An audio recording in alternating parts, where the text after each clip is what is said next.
suddenly realizing the implication of her words. He quickly inquired, "What did you mean by that? Do you have some good news?" "I want to tell you," Wang Yishua huffed, turning to leave.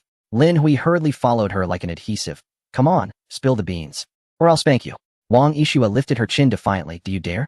Lin Hui chuckled. "You know I dare. I'll give you one last chance, otherwise it won't just be a slap on the backside."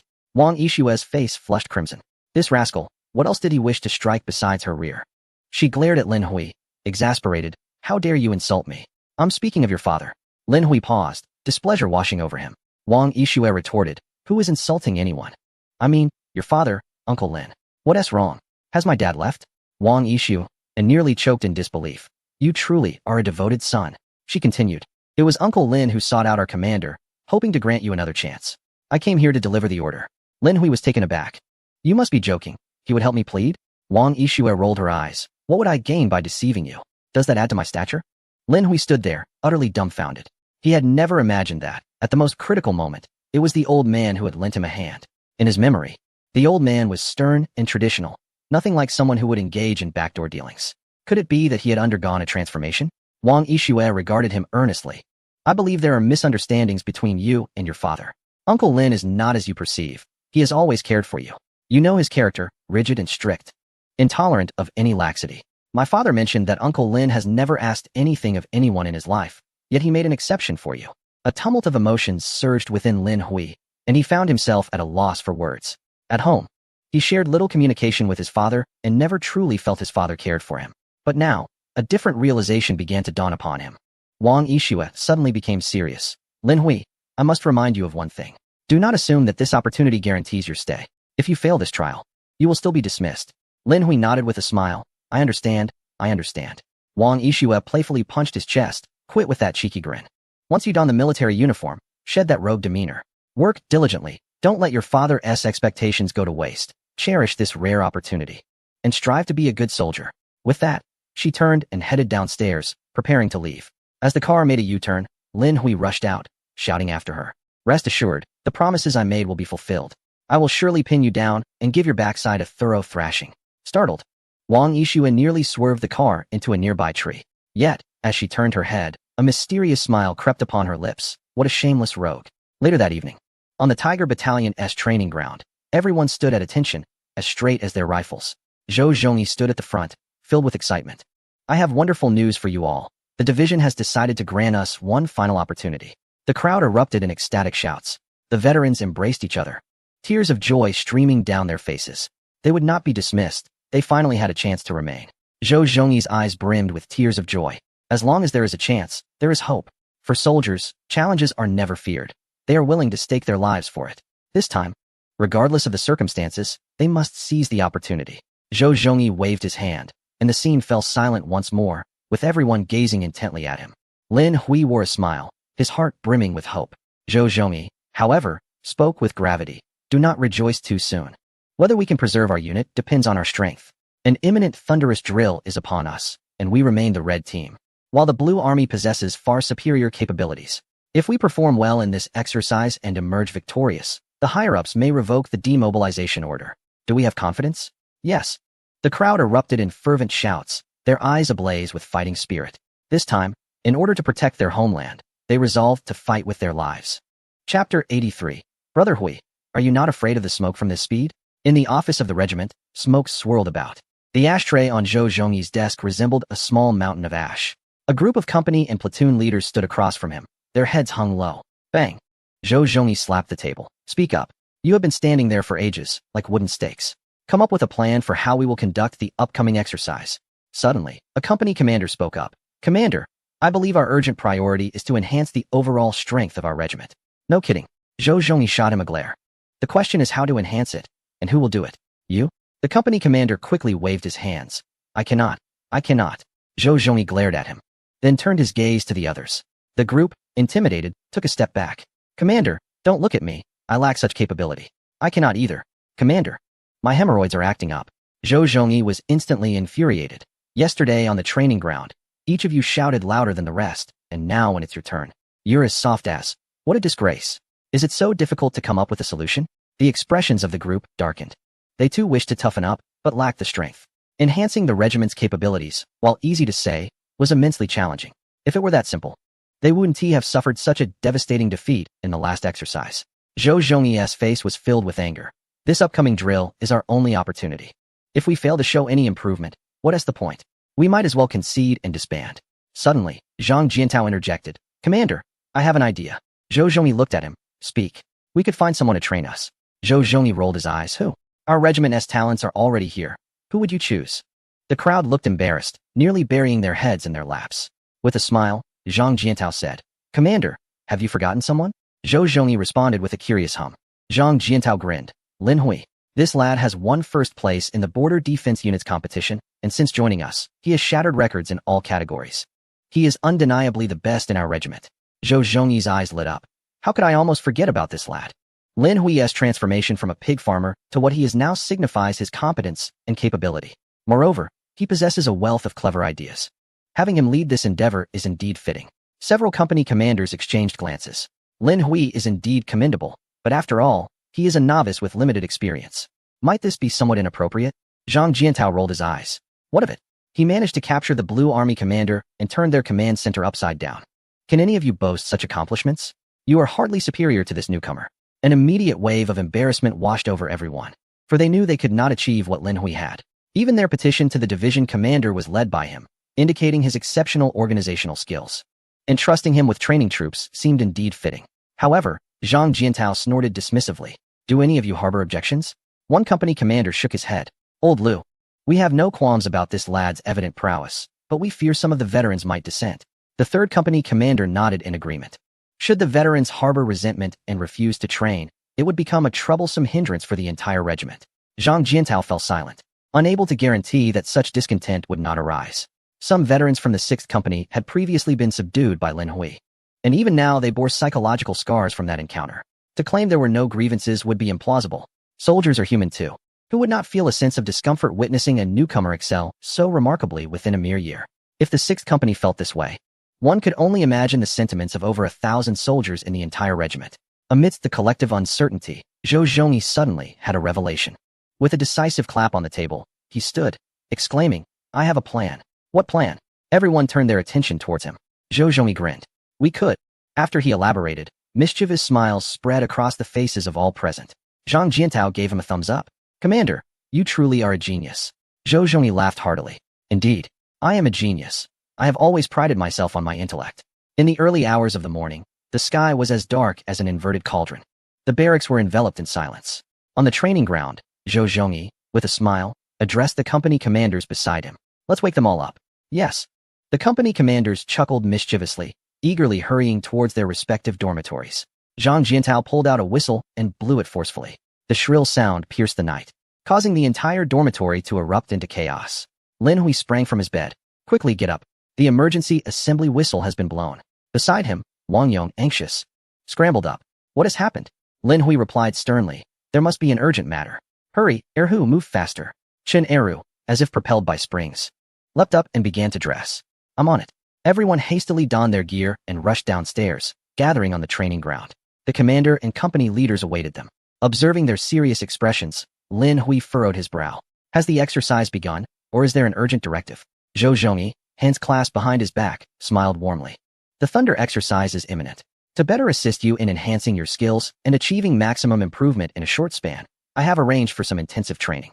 Instantly, everyone was taken aback. Lin Hui was left speechless, having thought the exercise had already commenced. After much ado, it all comes down to training? Why engage in such exertions at the dead of night? My eyes barely open. Commander, can't we practice during the day? Observing the discontent below, Zhou Zhongyi scoffed and said sternly, and here come the complaints. Weren't you all declaring your commitment to fight for our regiment during the day?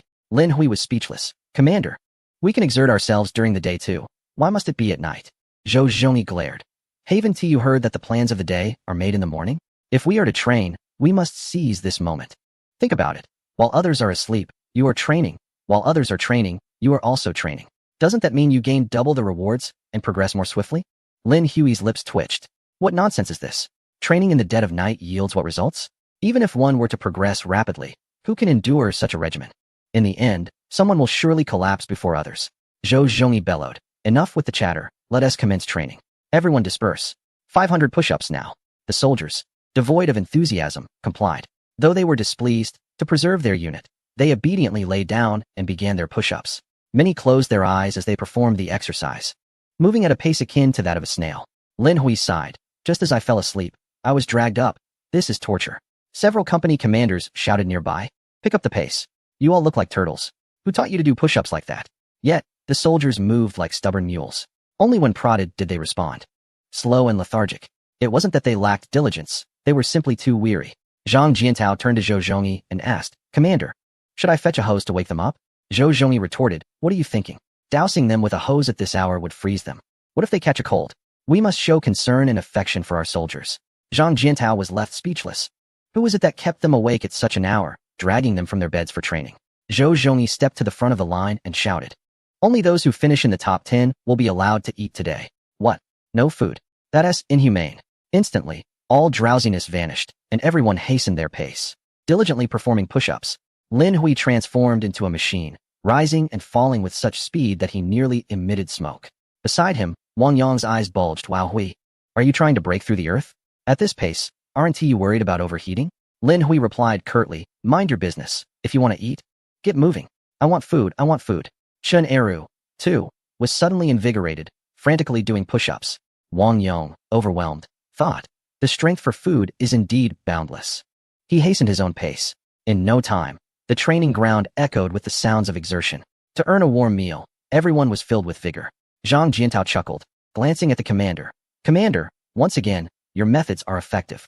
Zhou Zhongyi wore a smug expression. Of course, I have plenty of ways to deal with these youngsters. Swift actions. Those who lag behind will face an additional penalty of 200 push-ups. Upon hearing this, the collective response was nearly one of exasperation. As if being denied food was not enough, now there was an added punishment. How utterly inhumane. In that moment, everyone transformed into a relentless machine, hastening their pace. Chapter 84. The leader was stunned. The fool was myself? With a huff, Lin Hui was the first to rise from the ground, brushing off his hands. He grinned at the others. You're all too slow. A real man must act swiftly. The veterans felt a surge of frustration. We'd like to be fast too. But can we at least manage to get up quickly? Not everyone can match your pace. Lin Hui chuckled. Now is the time to test our speed. Let us tighten up. As Lin Hui took a breather off to the side, the veterans wore expressions of despair. This guy was simply a freak of nature. They had barely completed half the task, while he had already finished 500. Forget it. This lad was not a typical person. Why compare themselves to him? The veterans began to regulate their breathing, performing push-ups at a steady pace. As long as they could outdo the others, it would suffice. Seeing the veterans slow down, Zhou Zhongyi immediately frowned. Look at Lin Hui. He breezed through 500 push-ups in no time. And you veterans, do you have no shame? Lin Hui grinned again. Captain, no need to flatter me. I just possess a tad more talent. Zhou Zhongyi glared. Did you see that? He is so humble. The veterans were nearly at their breaking point. How could he be called humble when he was grinning so brightly? Zhou Zhongyi snorted derisively, prompting the veterans to turn away. Even the recruits are outpacing you. If you don't make it into the top 10, you might as well skip your next meal and reflect on yourselves. Lin Hui shook his head. Reflection is futile. They don't even have a system. The veterans watched in disbelief as the recruits began to catch up. Their tempers flared. It was one thing to be outdone by Lin Hui, but to be surpassed by recruits? What was the point of eating at all? They might as well eat dirt. The veterans began to accelerate their pace. The recruits, witnessing the veterans being reprimanded, felt a sense of relief. Before they could revel in their fortune, Zhou Zhongyi's ire flared once more.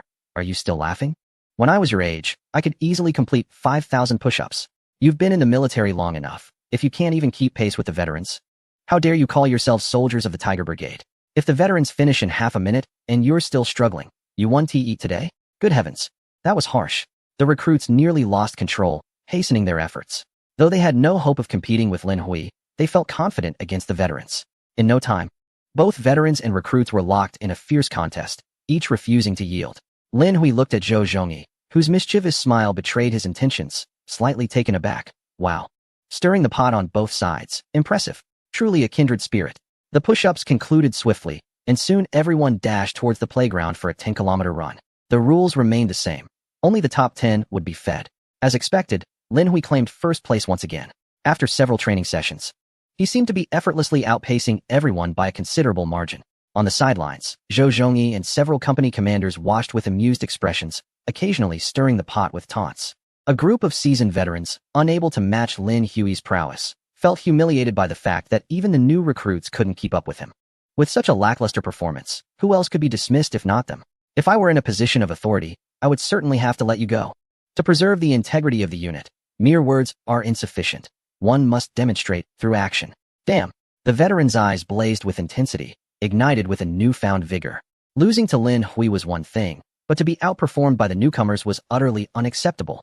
Zhou Zhongyi turned to the new recruits, admonishing them. You lot have been here for quite some time now, yet you can't even outpace a few veterans. Look at Lin Hui. He has become the very epitome of excellence. How can you sleep at night? The new recruits nearly tumbled to the ground, their fragile pride repeatedly shattered. Yet they found themselves at a loss for words, acknowledging that Lin Hui was indeed extraordinary. The dawn began to break.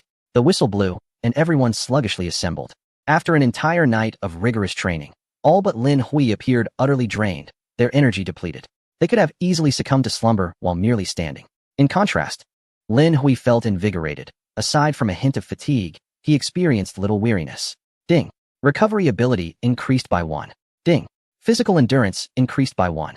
The notifications chimed, and he felt a surge of strength coursing through him. He was brimming with vitality, capable of scaling 20 flights of stairs without breaking a sweat. Zhou Zhongyi approached the gathered crowd with his hands clasped behind his back, a smile on his face. After a night of training, is everyone feeling tired? Not tired. Everyone replied weakly. Zhou Zhongyi frowned. Your voices are as soft as a woman's, so let me ask you again. Are you tired? Not tired. The crowd shouted at the top of their lungs. Satisfied, Zhou Zhongyi nodded. Excellent. Today, your performance has been commendable. I have an announcement. Today's session was not a true enhancement training, but rather an impromptu assessment of your abilities. Confusion spread across the faces of the recruits. What on earth is the point of testing at such an hour? Could it not be conducted during the day? Zhou Zhongyi replied sternly. The purpose of this assessment is to identify the strongest individual within the unit to serve as the chief instructor, guiding you in your training to elevate your skills. Lin Hui, step forward. Lin Hui dashed forward. Zhou Zhongyi smiled slightly. The results of the assessment are in, and Comrade Lin Hui has excelled across all metrics. Therefore, I am appointing you as the chief instructor for this session. Does anyone have any objections? The crowd was nearly speechless. Damn it. All this fuss just to select a chief instructor? You could have said so earlier. Just appoint Lin Hui directly. He performs as if he possesses superhuman abilities. Who in the entire regiment is more suitable than him? Someone spoke up. No objections, none at all. We wholeheartedly endorse this decision.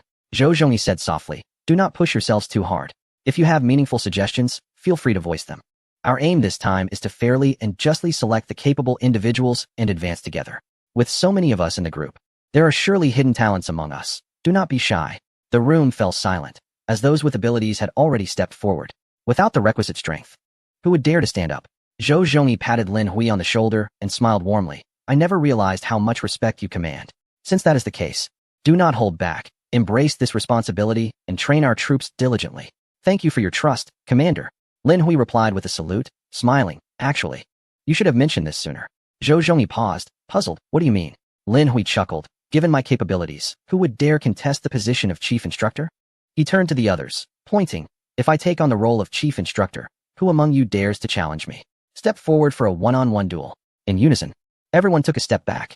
Zhou Zhongyi was momentarily dumbfounded, his mouth twitching with disbelief. If I had known it would come to this, I would have skipped the testing altogether. What a waste of time. He suddenly felt like a fool. The nearby company leaders exchanged awkward glances and sighed, realizing their concerns were unfounded. Had they known it would be like this, they would have preferred a good night's sleep instead. All the blame fell on their astute commander. At that moment, Suda boldly stepped forward and shouted, Lin Hui is absolutely deserving of the title of chief instructor. Lin Hui, give it your all. I may not respect anyone else, but I respect you. Wang Yong, equally defiant, added, Brother Hui, I may not yield to anyone, but I yield to you. You are the best. Chun Era chimed in. Who dares to disrespect Brother Hui? I'll drown them in a puddle. Be careful, I have plenty to spare. And it's quite yellow. Lin Hui smiled slightly, filled with bravado. Since everyone holds me in such high regard, I shall not shy away from this responsibility. Ha! Everyone rolled their eyes in unison, thinking, as long as you don't get too arrogant, we are still friends. Chapter 85. Are we here for training or a picnic? Upon returning to his office, Zhou Zhongyi was met with a knock at the door. Come in. Seeing Lin Hui enter, he was taken aback. Why are you here instead of training? Lin Hui chuckled. Commander, I came to ask you something. Oh. Zhou Zhongyi gestured to a chair. Have a seat. After sitting down, Lin Hui inquired, Commander, could you tell me where this exercise will take place? Zhou Zhongyi looked puzzled. Why do you ask? Lin Hui replied earnestly. You mentioned we have only a month. With such a brief time frame, it is unrealistic to expect rapid progress in all areas, so I wish to focus our training. Zhou Zhongyi felt a surge of surprise. I did not expect you to consider things so thoroughly, even this aspect. Lin Hui grinned. You have entrusted me with such a heavy responsibility. I cannot afford to falter. Zhou Zhongyi nodded with satisfaction. This young man indeed possessed a sharp mind. Appointing him as chief instructor was undeniably the right decision. With merely a month remaining, if we were to practice every project, even an Iron Man would be utterly exhausted. It is imperative to avoid any situation akin to training 1 day and resting for 3. Thus, in this final month, it is essential to arrange a scientifically sound and targeted training regimen. Zhou Zhongyi glanced at him and remarked, in this exercise, we will be integrated with the 536th Division, engaging in combat against the Blue Army, a mountain division. Since the conclusion of the last exercise, the Blue Army has significantly bolstered its strength and acquired numerous new equipment. Lin Huiming understood. It was indeed those same individuals from last time, intent on having the Blue Army evaluate us again. Yes, it is indeed those contemptible Blue Army forces. Zhou Zhongyi slammed his palm on the table, filled with righteous indignation. These rascals are solely here to suppress us. They are the reason our regiment was disbanded. Lin Hui was aware. The Blue Army in the exercise is a specialized unit, famously known as the sharpening stone of the entire army. In this recent military reform, they are the main force, tasked with assessing the capabilities of various divisions. Curiously, he inquired, the last exercise took place in mountainous terrain. Will this one also be in the mountains? Zhou Zhongyi shook his head. This time, the exercise will be conducted in the south, where not only are there mountains, but also dense jungles. Although the Blue Army is not a mountain division, they possess extensive experience in mountain warfare, particularly excelling in jungle combat. Lin Hui's eyes sparkled. If we engage in the jungle, won't their tanks and armored vehicles be rendered ineffective? Zhou Zhongyi nodded, then shook his head. You mustn't think that way. We may not be able to utilize the terrain, but they certainly can. These fellows have the backing of the directing department and are capable of any vile deed. Lin Hui merely acknowledged this, not placing much weight on it. After all, he was well acquainted with the chief director of the exercise. How serious could it be? Commander, are you certain this exercise will take place in the forested areas? Zhou Zhongyi confirmed. Indeed, the location has been predetermined and the division commander has briefed me on it. Lin Hui smirked. Understood, I shall take my leave now. As he turned to depart, Zhou Zhongyi immediately called out, somewhat anxiously, Lin Hui, with only a month left, you must seize the time. Whether the Tiger Regiment can be preserved rests entirely on your shoulders. Lin Hui, brimming with confidence, reassured him, rest assured. I will train them to be as fierce as little wolf cubs. Zhou Zhongyi regarded him with a puzzled expression. What kind of metaphor is that? What exactly do you intend to do in training them? Lin Hui smiled faintly. I cannot disclose that just yet, but I assure you, it will be a delightful surprise. Observing his smile, Zhou Zhongyi felt a shiver run down his spine. This lad is undoubtedly up to no good. Nevertheless, he trusted Lin Hui's capabilities. After all, he is universally acknowledged as the best in the regiment, and having transformed from a mere pig farmer to his current stature in such a short time, he surely possesses the means to elevate everyone else as well. Departing from the regiment's headquarters, Lin Hui returned to the training ground. At this hour, everyone had already finished breakfast and stood in formation, filled with confidence and anticipation. The various company commanders also stood by observing, although they did not participate in the training. They were to follow along with the others. The only individuals truly not engaged in the training were those from the regiment's headquarters. Lin Hui approached the crowd with a cheerful demeanor, saying, I apologize, everyone. Many of you are my superiors and predecessors. If I make any mistakes in what I say or do next, I hope you will bear with me. If it becomes too much, just endure it. For resistance is futile. The entire assembly rolled their eyes, rendering his words as inconsequential. The commanders and veterans erupted in unison. Stop your rambling. Just give the orders, and we will comply. Tell us how to train, and we shall follow your lead. We are resolute in our commitment to safeguard the unit. Lin Hui, you are the strongest among us. Whatever you say goes, as long as we have a breath left. Lin Hui smiled broadly and nodded. It seems everyone is quite eager to train.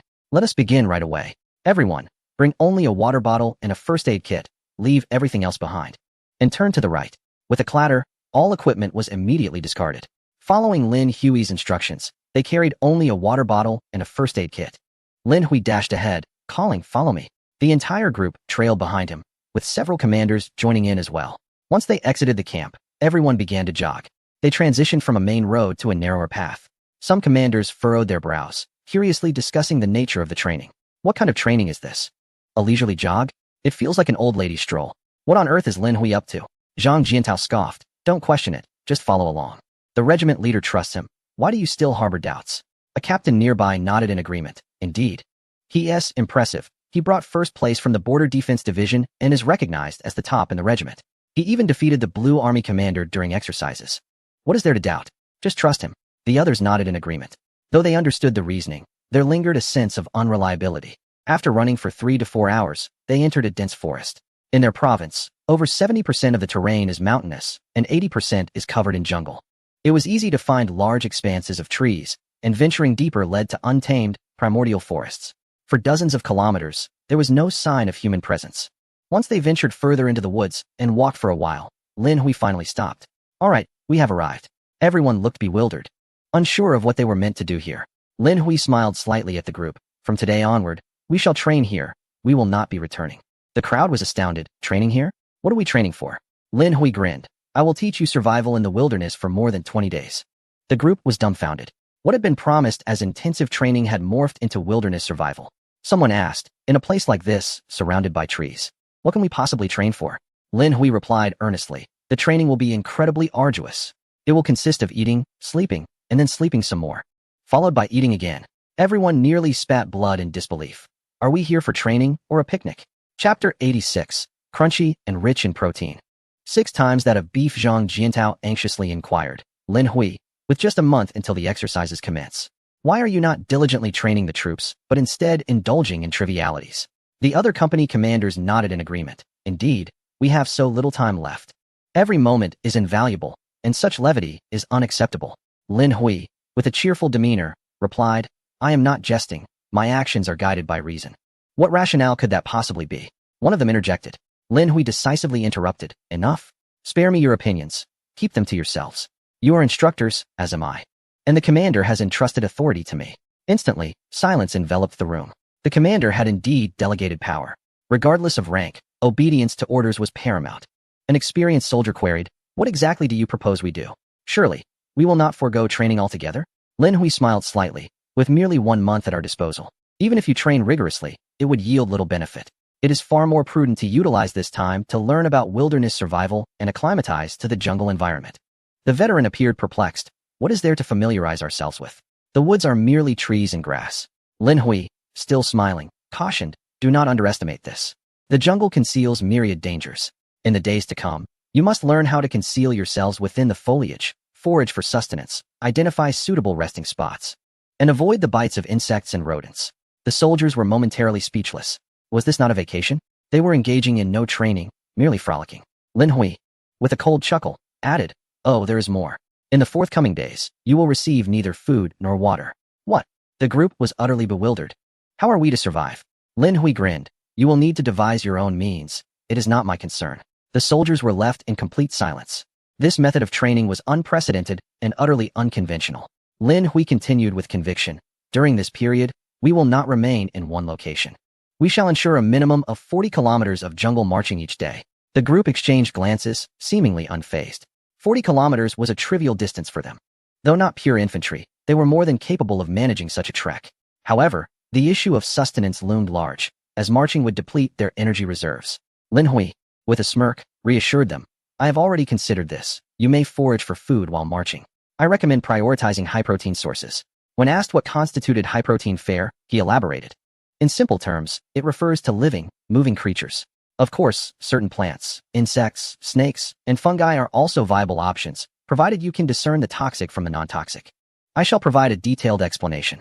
Upon concluding his remarks, the soldiers gaped in astonishment, utterly bewildered, as if they had heard nothing at all. Lin Hui surveyed them and asked, did you remember everything? The group, still in a daze, nodded vacantly, their minds a complete blank.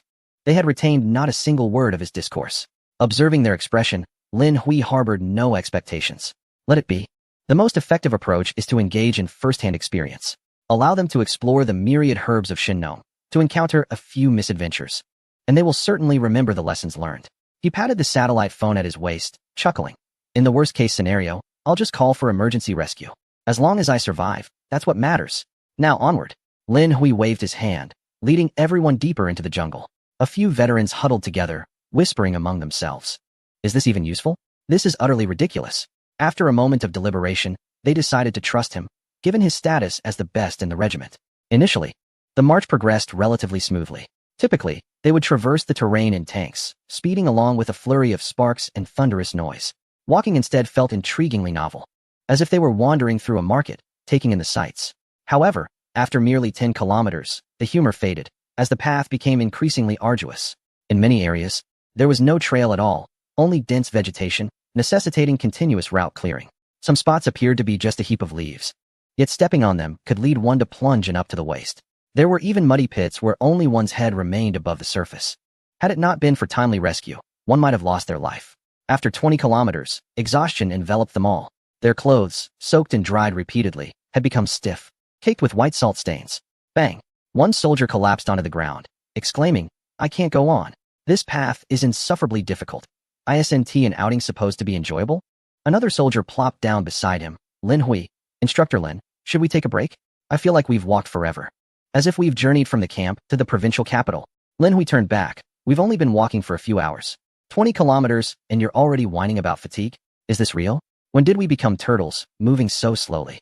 With a grin, Lin Hui remarked, "Now you understand the challenges of marching through the jungle, right?" "Indeed, we do," they replied. He continued earnestly, "Your struggles mirror those of the Blue Army when they advance. As long as we survive in this forest, we become their greatest threat." Suddenly, enlightenment dawned upon them.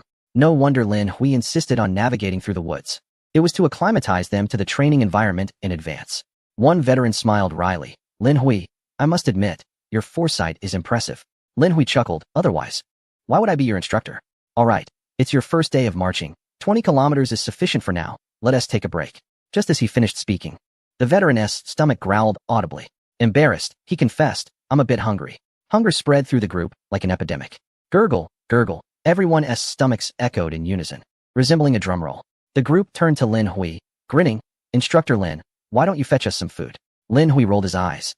"You all expect me to find food for so many? What a joke. Go and do it yourselves. Self-reliance leads to abundance." The crowd appeared utterly speechless, glancing around in confusion. How on earth are we supposed to find anything? Lin Hui shrugged casually. "I've already instructed you. Now it's up to you to apply what you've learned. As for me, I found what I need. Let's reconvene here shortly." As he turned and vanished into the thicket, the squad leaders quickly issued commands. "Everyone, do not wander too far. It could lead to disorientation. It's best to team up in groups of 3 or 5. All right, disperse and commence your search." With that, everyone promptly scattered. An hour later, individuals began to return one after another. Wang Yong and Chun Eru were among them, one cradling a bundle of plants, with only his head peeking out. "It smells delightful," Wang Yong exclaimed, twitching his nose. Chun Eru responded eagerly, "I smell it too. It seems to be the aroma of roasted meat." Following the enticing scent, they spotted Lin Hui, who had cleared a fire break on the ground and was tending to a campfire, skewering a snake for roasting. The snake meat sizzled and exuded a mouth-watering fragrance. Their mouths watered at the sight. The two rushed forward, quickly discarding their burdens. "Brother Hui, what are you roasting?" Chun Eru inquired, his eyes gleaming. Without turning, Lin Hui replied, "Snake meat. Can't you tell?" Chun Eru chuckled. "I've never had snake meat before. May I have a taste? I can help you check if it's cooked properly." Beside them, Wang Yong eagerly swallowed. "It must be cooked by now. Do we really need to ask?" "Brother Hui, that meat looks tough. Let me help you with it." Lin Hui glanced back at the two, picked up the snake meat, and blew on it. In their presence, he extended his tongue, licking it from top to bottom and then bottom to top, coating every inch of the meat with glistening saliva before offering it to them. "Here, take it and eat." Wang Yong quickly recoiled. "Gross. That's revolting." Chun Eru grimaced in distaste. "Brother Hui, how stingy.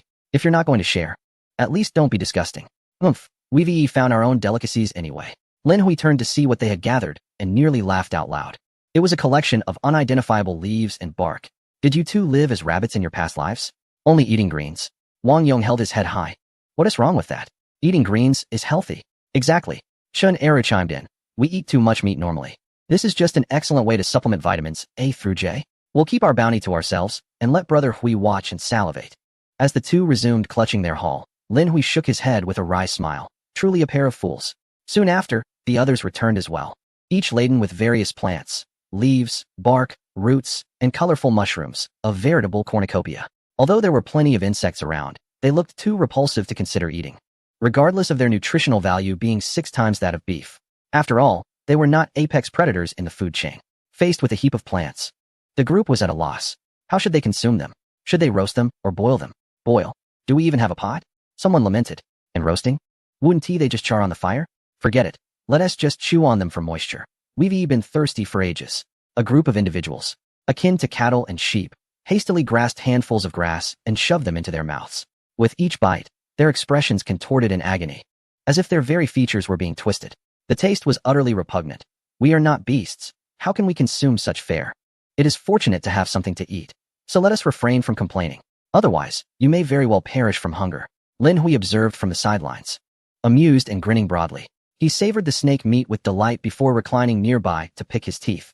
Let us rest for half an hour before setting off again. Meanwhile, everyone else chewed on the bitter leaves, their bodies trembling. Damn it, you are well fed, while we are left gnawing on foliage.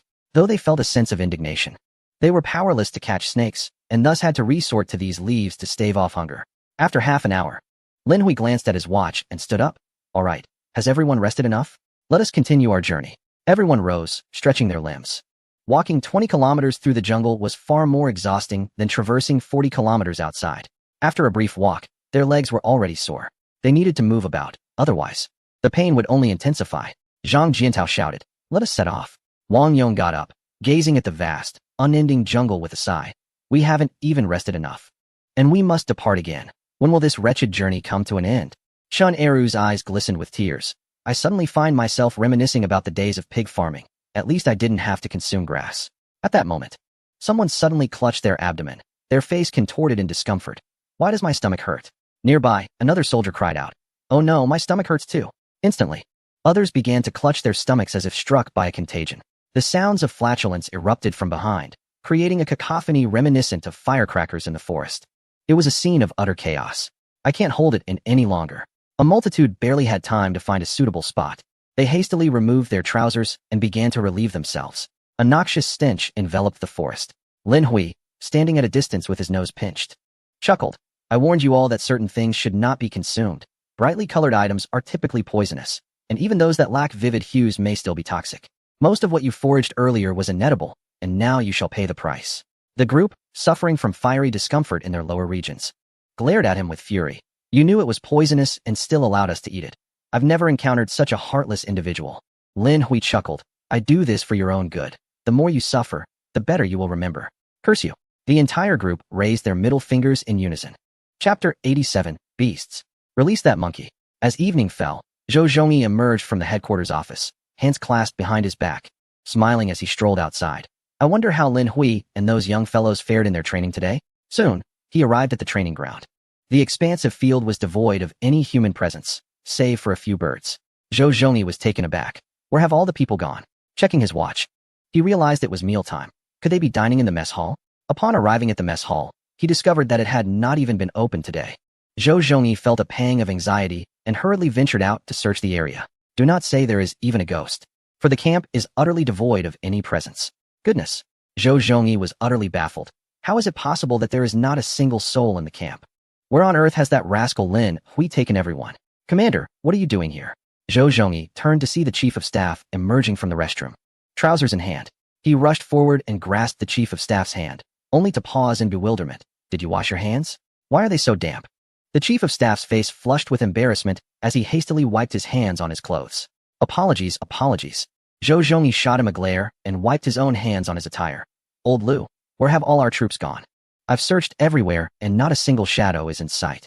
The chief of staff hesitated for a moment. They went out for training early this morning. Zhou Zhongyi was taken aback. They left so early without informing him? The chief of staff, with a hint of concern, inquired, Commander, with only a month left. Isn't it a bit reckless for Lin Hui to take everyone out instead of focusing on training? Zhou Zhongyi laughed heartily, clapping a hand on his shoulder. Fear not. If Lin Hui were unreliable, we would never find anyone dependable in our regiment. He was the one who eliminated the Blue Army commander during the exercises and dismantled their command post. Since we appointed him as the chief instructor, we must place our trust in him. The chief of staff nodded in agreement. You are right. To employ someone is to trust them, and to doubt is to dismiss. Zhou Zhongyi smiled. Well then, do not fret. Let them practice on their own. The chief of staff rolled his eyes, thinking, who is truly concerned here? Just moments ago, it was you who was anxiously asking where everyone had gone. In the blink of an eye, 2 weeks had passed. In the dense jungle, two had suddenly emerged from the foliage. Their skin was tanned, their movements agile, and they wore clothing fashioned from leaves. At first glance, one might mistake them for primitive beings. Upon closer inspection, however, it was revealed to be the duo Wang Yong and Chen Eru. Stretching lazily, Chen Eru declared, "We covered 40 kilometers today and just rested for an hour. Now, let us begin our search for food." He looked around, perplexed. "Where is everyone?" Wang Yong retorted with irritation. "We must have overslept. Those crafty veterans surely left at the crack of dawn and have likely scoured the entire forest by now." Chen Eru, bewildered, asked, "What? Is there nothing left for us to eat?" Wang Yong glared at him. "The very insects that could have sustained us might have been devoured by now." "All thanks to you." Chen Eru shot back. "Why is it all my fault?" "Isn't it because you found those sour berries that led us to share our misfortune and exhaust our energy? Otherwise, would I have overslept?" Wang Yong raised his voice. "Oh, how can you blame me? If you had shared that large worm with me in the morning, would I have sought out sour berries? Without those berries, would we have suffered from diarrhea? What are you two bickering about?" I could hear your chattering from afar. They both turned to see Lin Hui standing beneath the trees, clad in fashionable leaf attire. The forest was humid and warm, making clothing uncomfortable and prone to discomfort, so everyone had opted for the refreshing leaf garments. The two individuals promptly leapt from the tree like monkeys. Wang Yong grinned mischievously at Lin Hui's lower half. "Brother Hui, could you lend me the leaf that is covering your groin?" Lin Hui shot him a glare. "What for?" Wang Yong, feeling somewhat embarrassed, replied, "I accidentally tore mine, and I got bitten by a mosquito while sleeping last night. You know how vicious the mosquitoes are around here. Just look at this swelling. It's as big as a club. Get lost." Lin Hui spat. "I don't want to go blind. If you want leaves, go find them yourself. I need to look for food. If we delay further, even the leaves will be devoured." With that, he turned on his heel and walked away. The two, resigned, shrugged and headed in another direction to search for sustenance. After walking for a while, they suddenly halted, their eyes wide with astonishment. Before them stood a tree laden with fruits of various sizes. "Erhu, we have food," Wang Yong exclaimed excitedly, tugging at his companion to dash forward. But Chen Erhu remained still. "What is the matter?" Chen Erhu asked cautiously. "Could these fruits be like the sour ones from yesterday that caused a stomach upset? I barely dried those 2 leaves. I can't afford to lose them again." Wang Yong chuckled reassuringly. "Fear not. Based on my experience, today's fruits are definitely safe. Just look at their plumpness and rich color. They surely aren't sour. I guarantee they won't upset your stomach. I trust you as far as I can throw you." Chen Erhu retorted, discontent. "You deceived me like this yesterday." Wang Yong, exasperated, suggested, "All right, how about this? I'll have one first. If it's not sour and doesn't cause any trouble, you can have some too. Sound good?" Chen Erhu grinned. "That works for me." Wang Yong rolled his eyes. "This clever little rascal is becoming increasingly shrewd. I can't fool him anymore. You climb the tree and pick the fruit. I'll be below to catch." Agreed. The two hastily approached the tree, and Chen Erhu embraced its trunk, preparing to ascend. "Wow, there's a fruit tree. Let us hurry." Just then, a voice echoed from a distance. An old soldier's eyes sparkled with excitement as he charged towards the fruit tree as though he had stumbled upon treasure. Wang Yong was startled. "Erhu, hurry up and climb. Those ruffians are coming to snatch it away. Once we're in the woods, there's no room for fair play. The swift will have, and the slow will lose. If they take everything, we'll be left with nothing." Disregarding everything else, Chen Erhu scrambled up the tree. Upon reaching a branch, he extended his hand to pick the fruit, when suddenly, bang! Chen Erhu felt as though a hammer had struck his head. The next moment, darkness engulfed him, and he plummeted straight down from the tree. Fortunately, Wang Yong was there to catch him. Otherwise, he would surely have suffered a concussion. Dazed and disoriented, Chen Erhu's vision was filled with double images. Why am I down here?" The others quickly gathered around. "What happened?" Chen Erhu shook his head. "I'm not sure. It seems something hit me." Suddenly, an old soldier crouched down, clutching his head. "Damn it. What hit me? It hurts." Everyone immediately looked up to see several monkeys atop the tree, clutching fruits and grinning mischievously at them. But as laughter erupted, the monkeys suddenly fell silent. Including Wang Yong, all eyes glimmered with a wild hunger, as they incessantly swallowed and licked their lips. "Have you ever tasted monkey meat?" "Not yet." "Then what are you dawdling for? Go for it. I crave monkey brains." In an instant, everyone surged toward the trees like frenzied beasts. The monkeys, startled, immediately bristled with alarm. A few quick-witted ones leaped to other trees in their escape. Just as the last one attempted to flee, Wang Yong seized it by the neck, yanking it down from the branches. The monkey screeched and struggled desperately, nearly scratching Wang Yong's face. Infuriated, Wang Yong retaliated with several resounding slaps, bewildering the creature. "I'll make you scream. I'll make you scratch." Chen Erhu, seething with anger, urged, "Beat it. Hurry, start a fire. Leave the monkey brains for me. Hee hee. We're having meat today, no more wild fruits. Clean and hygienic, brothers." A group of them quickly gathered vines to bind the monkey tightly. Nearby, another person hurriedly collected branches to ignite a fire. Upon witnessing the flames rise, the monkey was utterly terrified. Wang Yong brandished a dagger, crafted from a sharpened stone. Grinning as he approached, "Master Monkey, today is your lucky day. You'll provide a feast for my brothers, contributing to our cause." Just as he prepared to eviscerate the monkey, a thunderous shout echoed from afar. "Stop right there." Chapter 88. Eru weeps in despair. "It's over. My lineage is lost." Lin Hui dashed over. "What are you doing?" "Brother Hui, what brings you here?" Chun Eru chuckled, swinging the monkey's tail like a windmill, causing it to spin in dizzying circles, eliciting frantic screeches. "Put that monkey down." Lin Hui approached with a grave demeanor. "I ask again, what are you doing?" Wang Yong chuckled slyly. "Of course, we're preparing to feast on monkey meat." "Brother Hui, care for a taste?" The others swallowed hard, eagerly urging, "Stop wasting time. Let us roast it. I can hardly wait." "Silence!" Lin Hui roared, and an immediate hush fell upon them. "I sent you to find food, not to consume this. Don't you know monkeys are protected animals? Eating one could land you in jail." Everyone was taken aback, realizing they had nearly put themselves in jeopardy. "What should we do?" Lin Hui glared at them. "What do you mean, what should we do? Let it go?" They exchanged reluctant glances, their faces etched with disappointment. After all, they had worked hard to catch it. Letting it go felt like a waste. Chun Eru pleaded, "Brother Hui, how about I just eat a monkey tail? I won't kill it, I swear." Lin Hui shot him a disdainful look. "What do you think?" Reluctantly, Chun Eru approached and began to untie the monkey. Then, grasping its tail, he spun it around before flinging it away. "Off you go." The monkey landed on the ground with a painful thud, crying out in distress. It quickly scrambled up a tree, casting a furious glare back at them before darting away. As the monkeys gradually vanished into the forest, everyone swallowed hard. Lamenting the loss of their anticipated meal, Lin Hui scoffed, reiterating sternly, "Let me remind you once more, we cannot consume protected animals. If you find yourselves desperately hungry, seek out insects. Even when it comes to snakes, you may only catch the ordinary, vividly colored ones. Touching anything else is strictly forbidden. Either they are venomous or they are protected species." The crowd wore expressions of disbelief. After finally learning to forage in the woods, they found themselves restricted by numerous prohibitions. It was infuriating. Wang Yong sighed. "Well, let us settle for fruits." At his words, everyone instantly lifted their heads in unison. Wang Yong and Chun Eru felt the glint of greed in the eyes of those around them and were startled. "Damn it, how could we forget about these bandits?" "Eru, climb quickly." Without hesitation, the two scrambled up a tree, followed swiftly by the others. In no time, the branches were crowded with people. Make way, make way." "Who stepped on my face?" "Don't move, that fruit is mine." Lin Hui gazed at the throng above, shaking his head in exasperation. Have they all gone mad with hunger? Soon, darkness enveloped the forest. As night fell, everyone sought out their sleeping spots. Having been there for a while, they had grown accustomed to sleeping outdoors. Before resting, they smeared their bodies with wet mud, leaving only their noses and eyes exposed, an effective deterrent against mosquito bites. The mosquitoes in the jungle were highly venomous. A few bites could prove fatal. Surrounding the campsite, a perimeter of burnt grass and wood ash was laid down, infused with pungent plants to ward off venomous snakes and insects. Before long, the forest filled with the sound of snoring.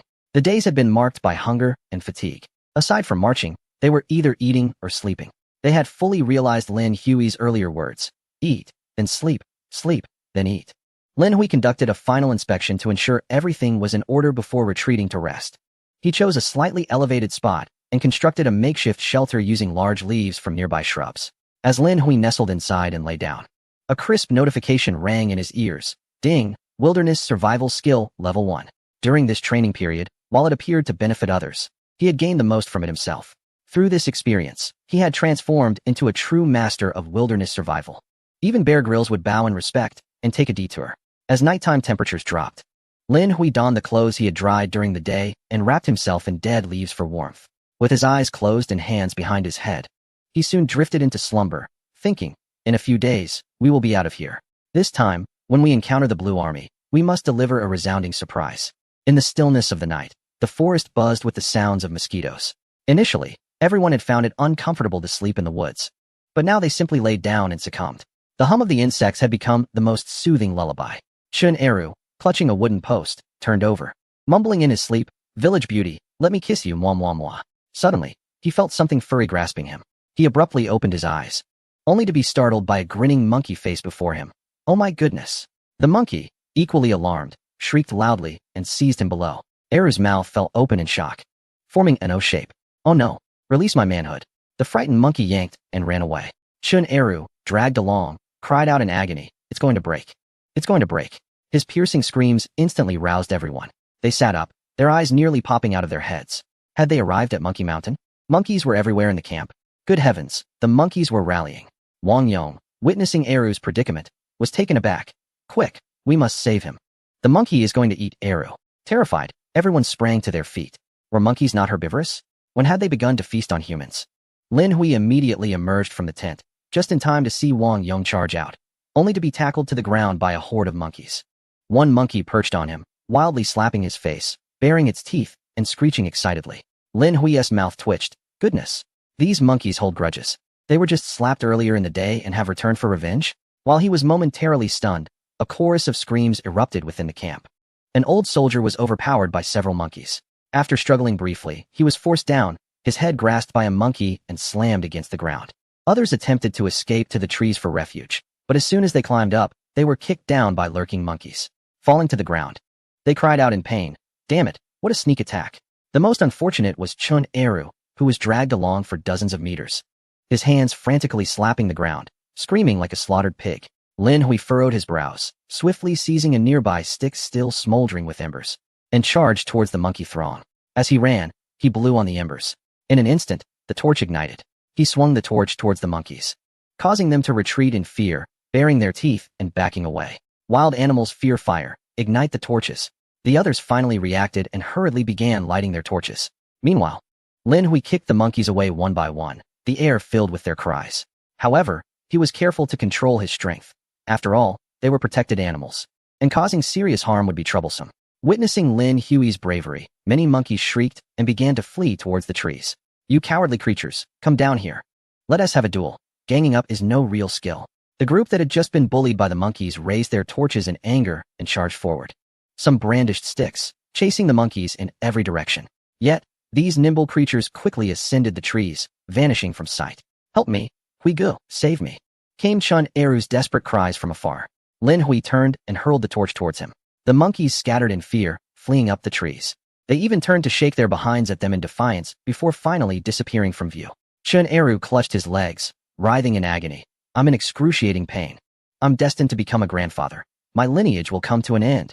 Lin Hui swiftly hoisted him up, exclaiming, what is all this fuss? Everything is still intact. Chun Eru glanced down, and, indeed, everything remained as it was, yet the pain was undeniably real. Tears streamed down his face as he lamented, Brother Hui, these wretched monkeys are utterly despicable. Why did they have to target me? They are intent on obliterating the Chun family line. Lin Hui rolled his eyes. Who told you to stand up in the middle of the night? Those monkeys must be driven mad with hunger, mistaking you for a banana. Chun Eru looked down, sobbing. It's not my fault if I resemble a banana. Lin Hui, uninterested in further banter, turned his attention to the others. The flickering torchlight illuminated the faces of the crowd, revealing that many bore injuries. Some had faces swollen and reddened, reminiscent of monkey buttocks. Damn it! Wang Yong stormed over, brandishing a stick in anger. Where are you all? Come out. I'll make you sorry for this. Lin Hui was taken aback by his appearance. What the hell? Who are you? Wang Yong paused, a mournful expression crossing his face. Brother Hui, it's me, Wang Yong. Don't you recognize me? Wang Yong. Lin Hui leaned closer for a better look. The poor fellow's cheeks were swollen, his eyes squinted into mere slits, resembling a large pig's head. Without his voice, Lin Hui truly wouldn't have recognized him. In furious indignation, Wang Yong exclaimed, these ruffians are merciless, slapping me without a care for my life. Just look at what they've done to me. Lin Hui retorted, serves you right. Monkeys have the strongest sense of revenge. You slapped one in the daytime and even tried to roast it. They merely gave you a beating. You got off easier than Eru. In neighboring lands, monkeys had become the nemesis of humanity, stealing money, food, and even children. They often ganged up on isolated individuals. Tonight's assault was undoubtedly an act of vengeance for the earlier incident. They had nearly been roasted alive and had their territory's bounty devoured. It was only natural for the monkeys to retaliate. Wang Yong glanced at Eru and suddenly felt a chill in his groin. In that moment, he realized that his own pain was trivial in comparison. Lin Hui waved his hand dismissively. All right, let us put this matter to rest. From now on, steer clear of the monkeys. They are far more familiar with this terrain than you are. If they truly latch onto you, no one will find peace. Consider this a lesson learned. Everyone was incensed, unable to swallow their humiliation. Members of the esteemed Tiger Brigade had been bested by a group of monkeys. How could they ever show their faces again? Yet, those monkeys were remarkably swift. Even if they wanted to chase, they could not catch up. Enough. Everyone, return and rest. Those needing treatment should tend to their wounds, Lin Hui concluded. Just as he finished speaking, a soldier nearby suddenly shouted, "Damn it! My belongings are missing." Another soldier immediately cried out, "Mine too." Soon, all realized the situation and rushed back to their sleeping quarters, only to be left dumbfounded. Their clothes, water bottles, and first aid kits had all vanished. What the hell? Everything is gone. Lin Hui was stunned. Without a doubt, it was that wretched band of monkeys that had pilfered their possessions. These individuals possess an extraordinary sense of vengeance. Wang Yong, with a face full of despair, exclaimed, "Huigo, what are we to do? Our clothes have completely vanished. How can we return like this? If we go back bare, the guards at the regiment will surely execute us." Chapter 89. The commander spits blood. Have my soldiers become savages? With a resounding clap, Zhou Zhongyi slammed his palm on the table, rising to his feet. This Lin Hui is utterly unreliable. He's been missing for over 20 days. Without a single phone call or message, I am left completely exposed. The chief of staff sighed. "Commander, I warned you that Lin Hui was not to be trusted. Yet you refused to believe me. Now look at the predicament." Zhou Zhongyi wore a grave expression. "Where do you think this fellow could have taken them?" The chief of staff pondered for a moment. Then his expression changed dramatically. "Oh no, could he have taken everyone to the outskirts for nefarious purposes?" Zhou Zhongyi felt a sudden tightness in his chest. Such a scenario was not entirely implausible. The location was not far from the border, and there were indeed individuals out there who engaged in such activities. Quickly, dispatch someone to search for them. I will make a call immediately. Just as the chief of staff reached for the phone, a soldier rushed in. "Report." Zhou Zhongyi turned to him and inquired, "What is it?" The soldier, with an awkward smile, replied, "Commander, there are officers at the door looking for you." Zhou Zhongyi exchanged glances with the chief of staff, brows furrowed. "Officers? What do they want?" The soldier scratched his head and said, "They seem to have spotted our people." Zhou Zhongyi's eyes sparkled with surprise, joy, and anger. "I never expected this. We couldn't find them ourselves, yet they were discovered by others." He hurriedly led the chief of staff outside.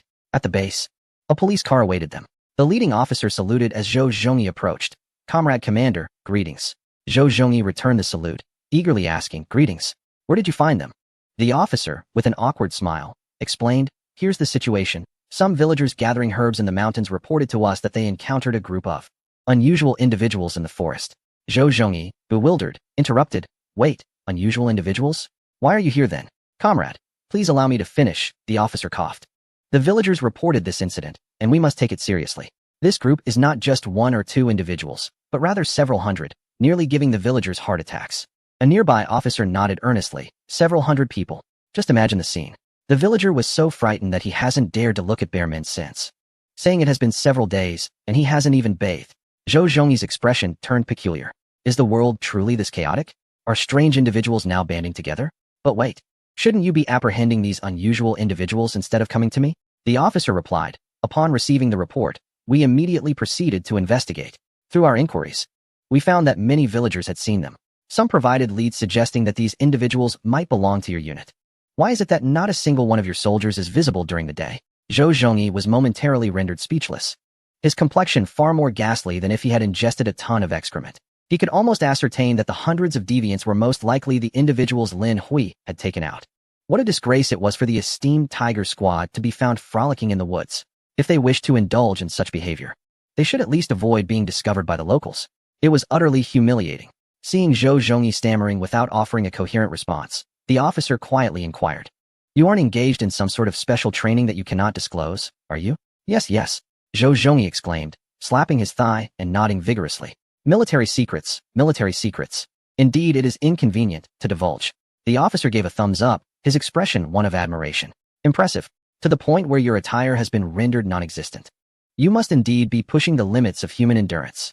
However, while you conduct your training, do ensure you keep your distance from the locals.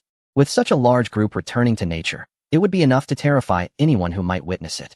Late at night, even we would be unsettled by such a sight. Who could endure it?" Zhou Zhongyi could hardly bear to imagine such a scene. It was akin to an army of lunatics. Once Lin Hui returned, he would ensure the scoundrel faced the consequences. The troops he had painstakingly trained were meant for the battlefield, not to be parading around the woods scaring the locals. Zhou Zhongyi, seething with anger, quickly replied with a forced smile, "Indeed, I will be sure to impose strict discipline." "Where are those men currently located?" The officer responded. "In the woods east of Shaowei village. This morning, villagers reported seeing them there. You should retrieve them promptly. Training is one thing, but do not frighten the locals." Yes, I will be cautious, Zhou Zhongyi said, his face plastered with a forced grin as he saw the police vehicle off. Only for his expression to darken immediately after. His fists clenched with audible cracking sounds. The chief of staff approached, wearing a concerned expression. What kind of training has Lin Hui conducted? How did he manage to lead them to the woods, resulting in them all being in such a state of undress? Is he liberating their true nature? Zhou Zhongyi, infuriated, delivered a heavy slap to the chief of staff's shoulder. You scoundrel! I am going to confront that rascal right now. The chief of staff grimaced in pain. If you must strike, then do so upon yourself, not upon my shoulder. Meanwhile, in the dense underbrush, everyone was draped in various foliage, resembling a collection of moving shrubs. Lin Hui led the group, pausing intermittently as he advanced. Ding. Tracking ability level 1. Ding. Reconnaissance ability level 1. As his abilities grew, Lin Hui's senses sharpened. Every minuscule trace that had previously escaped his notice now lay bare before him. He would occasionally ascend trees, standing atop branches to survey the distance, and at times crouch to inspect broken twigs. He would even pick a blade of grass to sniff. The team advanced slowly, casting puzzled glances at one another. What was he doing? He appeared akin to a hunting dog. Could he possibly be tracking by scent? Be quiet. Lin Hui is quite the sensitive individual. If you dare to liken him to a dog, he might very well toss you into a thicket of monkeys. The moment he spoke, the man was taken aback. No more, no more. I certainly do not wish to end up like Eru. Beside him, Chun Eru was on the verge of tears, and you all criticize me. I am still swollen from that incident. Why didn't anyone come to my aid back then? Silence. Just as Eru's tears were about to fall, Lin Hui shot him a glare, immediately silencing him. Yet, the earlier whimpering had already taken its toll, causing him to grimace in pain, his features contorted as if he had just chewed on 100 lemons. Here, Eru. At that moment, Wang Yong handed him a small net pouch woven from rattan, which had a rather unique design. Chun Eru's face lit up with curiosity. What is this? Wang Yong chuckled. Now that you're in such a state, this should offer you some protection. It will be beneficial for both you and me. Chun Eru, touched, exclaimed, Woo, Brother Yong is so kind to me. He turned around, slowly putting it on, and a joyful smile spread across his face. It fits perfectly. How did you know my size? Wang Yong beamed with pride. What can I say? I have quite the eye. I know everyone's size, even the commander's. Everyone instinctively tightened their legs, faces filled with terror. Damn it. I swear I will never bathe with this guy again. They were all too aware of where his gaze wandered. Everyone quiet. Lin Hui's cold voice commanded. We have arrived. Instantly, all fell silent, their eyes glinting with ferocity. Those monkeys had stolen their belongings, and they had to retrieve them. Otherwise, returning empty-handed meant not just facing the soldiers' wrath, but the commander would undoubtedly hold them accountable. The Tiger Brigade had collectively suffered disgrace and been beaten by monkeys. How could they possibly live with that shame? Wang Yong furiously inquired. Brother Hui, where are those monkeys? Lin Hui motioned for silence and cautiously advanced a few steps, leaning against a tree to peek out. Above them, a troop of monkeys was busily tampering with their gear, chattering incessantly. Flames of fury ignited in everyone's eyes. Damn it. We finally found you. Chapter 90. Arm yourself. Brother Hui is under attack by monkeys. Lin Hui cast a quick glance, immediately grasping the situation. Goodness, this is a monkey den. In the next moment, with sharp eyes, he spotted the very monkey that Wang Yong had been slapping, perched at the very top of a tree. Although this monkey was not large, it was surrounded by numerous others, even a few female monkeys grooming it. It seemed to be enjoying the attention. Lin Hui suddenly realized, oh no, this must be the Monkey King.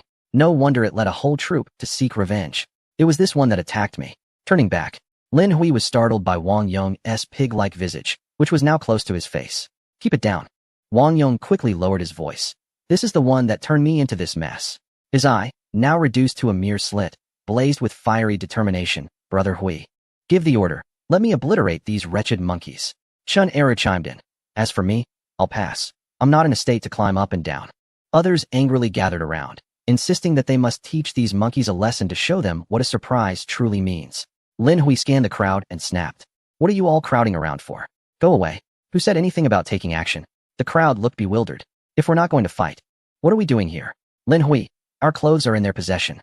We must give them a beating, otherwise, it's just too humiliating. Lin Hui coldly retorted. Do you understand what it means to be cunning like a monkey? If we charge in as a large group, the monkeys will undoubtedly be frightened and flee. We've only just managed to find them. If they run away, it will be difficult to track them down again. The group appeared deflated. While Lin Hui's reasoning was sound, they couldn't simply stand by and watch. What shall we do then? Negotiate with the monkeys. Lin Hui rolled his eyes. Negotiate with whom? Do any of you speak monkey language? You all stay here. I'll handle this alone. Everyone was taken aback, their faces filled with disbelief. Instructor Lin, please don't be reckless. There are hundreds of monkeys. They could harm you. Those monkeys are skilled fighters. Look at what they did to me. I'm a seasoned fighter in our group, and they left me like this. Exactly. They not only possess fighting skills, but also have combinations that are hard to defend against. Lin Hui was utterly speechless. A bunch of grown men, being bullied by a group of monkeys. How utterly disgraceful. When we get out of here, don't mention that you know me. I cannot bear this shame. The others looked indignant. But these monkeys are truly formidable. Thankfully, they don't have sticks. Otherwise, we would be doomed. Get lost. Just leave this to me. The crowd immediately stepped aside, watching as Lin Hui strode forward with his head held high. Once he stepped out, Wang Yong became anxious. Do you think we will be okay? Chun Eru nodded vigorously. He surely will face trouble. These monkeys are notorious for targeting vulnerable areas. He might end up in serious trouble. Oh no, we can't allow that. Wang Yong exclaimed, tightening his grip. We are brothers. We cannot stand by and let him suffer. He looked around at the others. Grab something. If the situation turns dire, we need to charge in and strike the monkeys on the head. If we stun them, they won't be able to escape. The others nodded in agreement, hastily searching for suitable weapons. Meanwhile, Lin Hui approached the tree, looking up at the Monkey King and shouted, Hey, you filthy monkey. All the monkeys turned their gaze towards him. Some timid ones, startled, considered fleeing but then retreated. Realizing there was only one person below, Lin Hui made a face at the Monkey King and continued to provoke. Look at you, with that ridiculous appearance, flat forehead, potato nose, triangular eyes, ugly beyond measure, and you still dare to call yourself a king? He bent his back, swung his arms, and taunted further, Come on. Come down from that tree and fight me. I can take you all on by myself. The Monkey King was utterly baffled. What on earth was this guy doing? The other monkeys shared the same confusion, clearly unable to comprehend Lin Hui's shouts. Seeing that the monkeys remained unmoving, Lin Hui lost his patience. Damn it. You can't understand human speech. He casually picked up a stone and hurled it with a swift motion. The Monkey King was struck on the head, nearly losing his grip on the tree. Clutching his head, he screeched in fury, as if issuing commands. In an instant, hundreds of monkeys descended from the treetops, charging towards Lin Hui. Goodness! Monkeys raining down. Wang Yong shouted anxiously, Brothers, prepare to fight. Yet at that moment, Lin Hui stood his ground, unwavering. His abilities had been amplified manifold by the system, rendering the monkey's movements as sluggish as a snail in his eyes. Just as one monkey approached, Lin Hui suddenly sprang into action. He delivered a powerful punch, striking the monkey's face, causing its arm to elongate instantaneously. The creature flew backward like a broken kite, crashing into several others. Seizing this opportunity, Lin Hui twisted his waist and executed a high kick, sending more monkeys flying. Then, he performed a backflip, evading the attacks of several others, who howled in frustration. Upon landing, Lin Hui chuckled, such slow movements. He propelled himself forward with a kick, charging at the monkeys before they could react. With a flurry of kicks, the monkeys were sent sprawling, their cries echoing through the forest. The others, who had just prepared to wield their weapons, stood frozen in astonishment. Should we still go up? I think not. These monkeys hardly seemed capable of withstanding his onslaught. This was overwhelmingly fierce. Lin Hui must have harbored a deep-seated grudge against monkeys throughout his life. In mere seconds, he dispatched several more, moving with a speed that seemed ethereal, his fists striking like venomous serpents. Though the monkeys were swift, they paled in comparison to him. He circled the tree, executing agile maneuvers. The monkeys he sent flying lay on the ground, howling in pain, unable to rise for quite some time. The Monkey King, baring his teeth in rage, pounded his chest twice and tore off a branch. As Lin Hui turned, the king leapt from the air, aiming to smash it down upon his head. In the next moment, Lin Hui pivoted sharply. Their eyes met, and the Monkey King nearly lost his grip on the branch in fright. With a resounding thud, Lin Hui unleashed a punch, shattering the branch into two. Yet his momentum did not falter. His fist collided with the monkey's face. The creature howled as it was sent flying, crashing against a tree and sliding to the ground, blood gushing from its nose. In rapid succession, Lin Hui dispatched the surrounding monkeys with a flurry of punches and kicks before finally approaching the Monkey King. The king, dazed and trembling, struggled to rise, gazing at the slowly materializing figure before him, utterly terrified. Is this creature even human? He is far too formidable. In a panic, the Monkey King scrambled up the tree to escape. Lin Hui kicked a stone, which flew through the air with a whoosh and struck the monkey squarely on the rear. With a cry of despair, the monkey plummeted from the tree. Lin Hui seized it by the neck, hoisting it up and delivering several resounding slaps, exclaiming, "This is for attacking my brothers. This is for attacking my brothers. This is for stealing from me. This is for stealing from me." The monkey was beaten to the point of anguished cries, tears streaming down its face. Wang Yong, standing nearby, shouted with excitement, Well done, well done. Chun Eru was even more agitated than if he had been the one fighting. Huigu, target its lower body, attack its vulnerable spots, avenge me. Stop. A sudden, thunderous shout left everyone momentarily stunned. Lin Hui turned to see the commander, Zhou Zhongyi, marching over, indignant. The group quickly straightened up and saluted. Commander. Zhou Zhongyi surveyed their disgraceful behavior, his eyes burning with fury. Was this truly the elite of the Tiger Brigade? Had they regressed to savagery? His gaze fell upon the ground where the monkey lay, still howling in pain. Then he looked at Lin Hui, who was holding a frothing, swollen monkey. Its face larger than its rear, with its mouth twitching uncontrollably. He pointed at Lin Hui and bellowed, "Release that monkey." Lin Hui loosened his grip, and the monkey fell to the ground, yelping in agony. He chuckled. "Commander, what brings you here?" Zhou Zhongyi's eyes blazed, saliva flying as he exclaimed. "Could I possibly not come? What on earth are you doing?"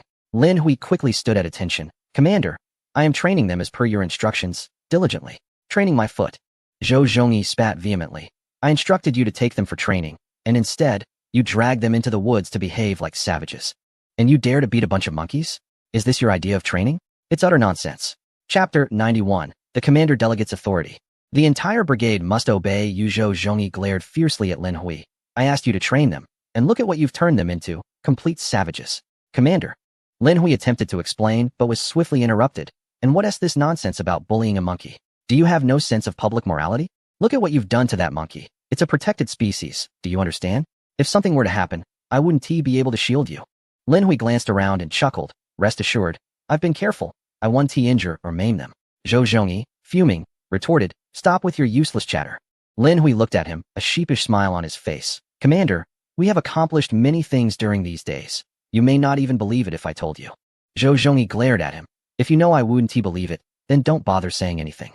"But," Lin Hui insisted earnestly, "Commander, I assure you, we have been working diligently, and there will be no issues in the upcoming drills."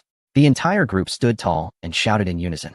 "We guarantee the successful completion of the exercises and triumphant return." The hardships endured over these days were not in vain. Now, they could confidently navigate the forest. In jungle warfare, they were certain they would not be outmatched by anyone, except for monkeys. Zhou Zhongyi observed their newfound confidence and felt a flicker of emotion within him. Though these individuals appeared unkempt, he could sense a significant transformation in their spirit. Each one exuded a primal vigor, making it seem as if they had been raised in the wild. As Lin Hui previously mentioned, he had indeed transformed these soldiers into howling wolf cubs. At that moment, Zhou Zhongyi was taken aback. He was astonished to see a number of individuals rising to their feet. Zhou Zhongyi rolled his eyes in annoyance. "Are you demonstrating against me?" The crowd lowered their heads, suddenly feeling a flush of embarrassment. "Commander, this is not a protest. It is clearly a salute to you." "Enough, enough," Zhou Zhongyi replied, unable to bear the sight. "Put on your uniforms and return to formation."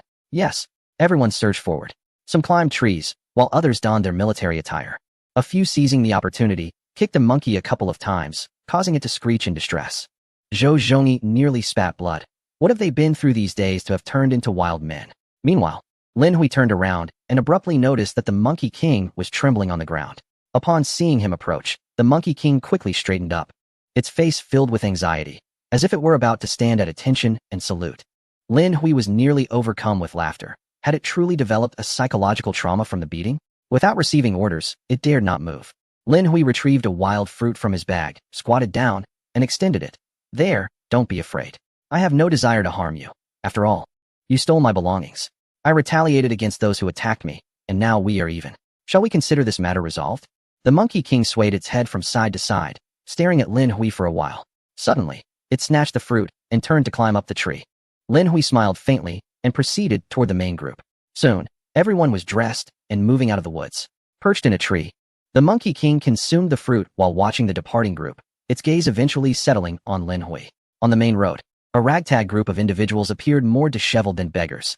Wang Yong cheerfully greeted passing villagers. "Fellow villager, have you eaten?" Chun Era chuckled. "Fellow villager, are you hauling dung? Need a hand? Don't be shy. We are all one big family, right?" Several villagers were so startled they nearly stumbled into the ditch. Zhou Zhongyi, walking alongside the group, felt his face flush with anger.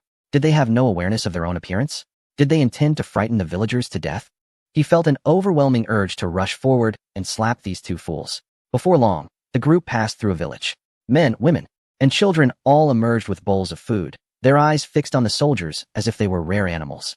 Zhou Zhongyi's face reddened. He wished he could find a hole to hide in. Yet, this unruly bunch continued to wave and greet the villagers, utterly unashamed. No, they had smeared mud on their faces, leaving only their eyes visible. No wonder Zhou Zhongyi felt the villagers were staring at him. He was the only one who bore the embarrassment. He immediately shouted in fury, "Everyone, march forward. If anyone speaks again, they will go hungry for a day." The crowd was startled and hastily advanced. Wang Yong, frowning, quietly asked, "What is wrong with the commander? He was fine in the woods just now. And now he has turned sour?" Shun Eru solemnly remarked, "It must be the onset of menopause." Wang Yong nodded in agreement. Indeed, at this age, the commander should be experiencing it.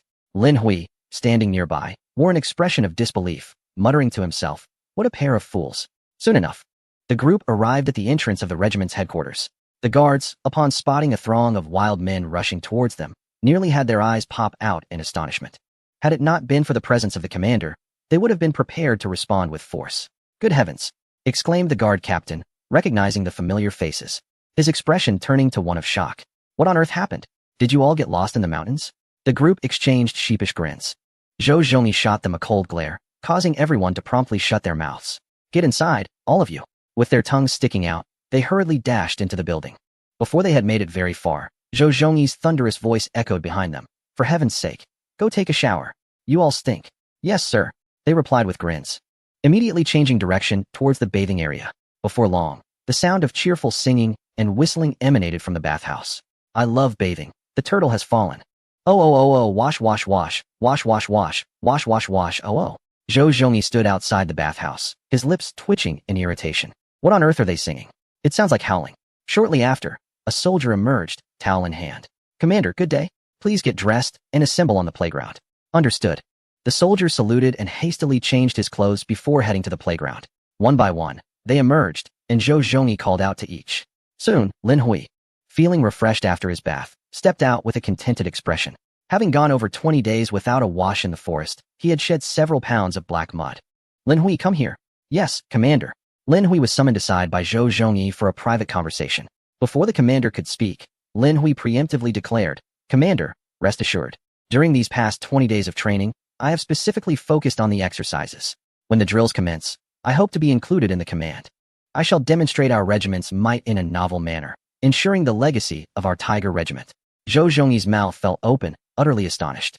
Without uttering a word, Lin Hui had articulated most of his thoughts. Could this lad possess the ability to read minds? Furrowing his brow, Zhou Zhongyi let out a deliberate huff. "You have quite the imagination, thinking a mere private could enter the command center?" Lin Hui chuckled. "Commander, it's not that I wish to enter the command center or indulge in the allure of rank. I simply have a good grasp of everyone's abilities, and I could offer some suggestions during the exercises. The command will undoubtedly remain with you. I have no intention of usurping it." Zhou Zhongyi's eyes widened. "You wish to usurp command? How audacious." Yet, he merely expressed this for show. Even without Lin Hui's proposal, he intended to integrate the young man into the command system. The results from the last exercise spoke volumes. In terms of both ability and tactical acumen, Lin Hui was among the elite. Though just a private, he was indeed worthy of a position in the command center, collaborating in operational leadership. Zhou Zhongyi huffed. "Very well, I shall allow you to join. However, at that time, you shall be responsible for offering suggestions. The primary command of operations will still rest with us." Lin Hui smiled and saluted, saying, "No problem. Thank you, Commander." "All right, let's assemble in the playground," came the reply. Lin Hui had already discerned the underlying message. The commander's willingness to allow him to join the command system indicated a delegation of authority. As for the extent of that authority, it was ultimately up to him to determine. Once they entered the woods, the commander would have to yield. Perhaps, when hunger struck, the commander might even find himself seeking Lin Hui's assistance. With a chuckle, Lin Hui turned and dashed out.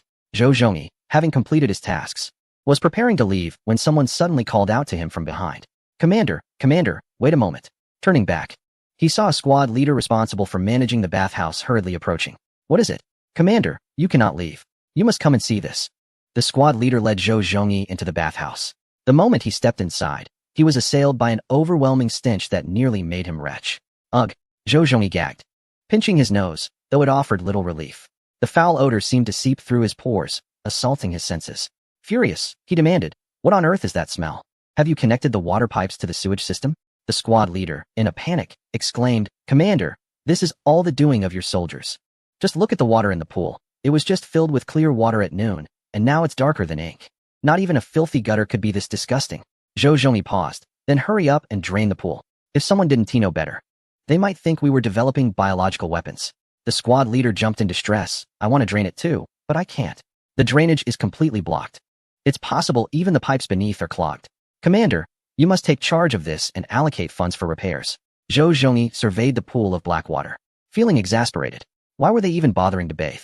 They could simply find a wild pond to rinse off in. It was truly a case of unnecessary trouble.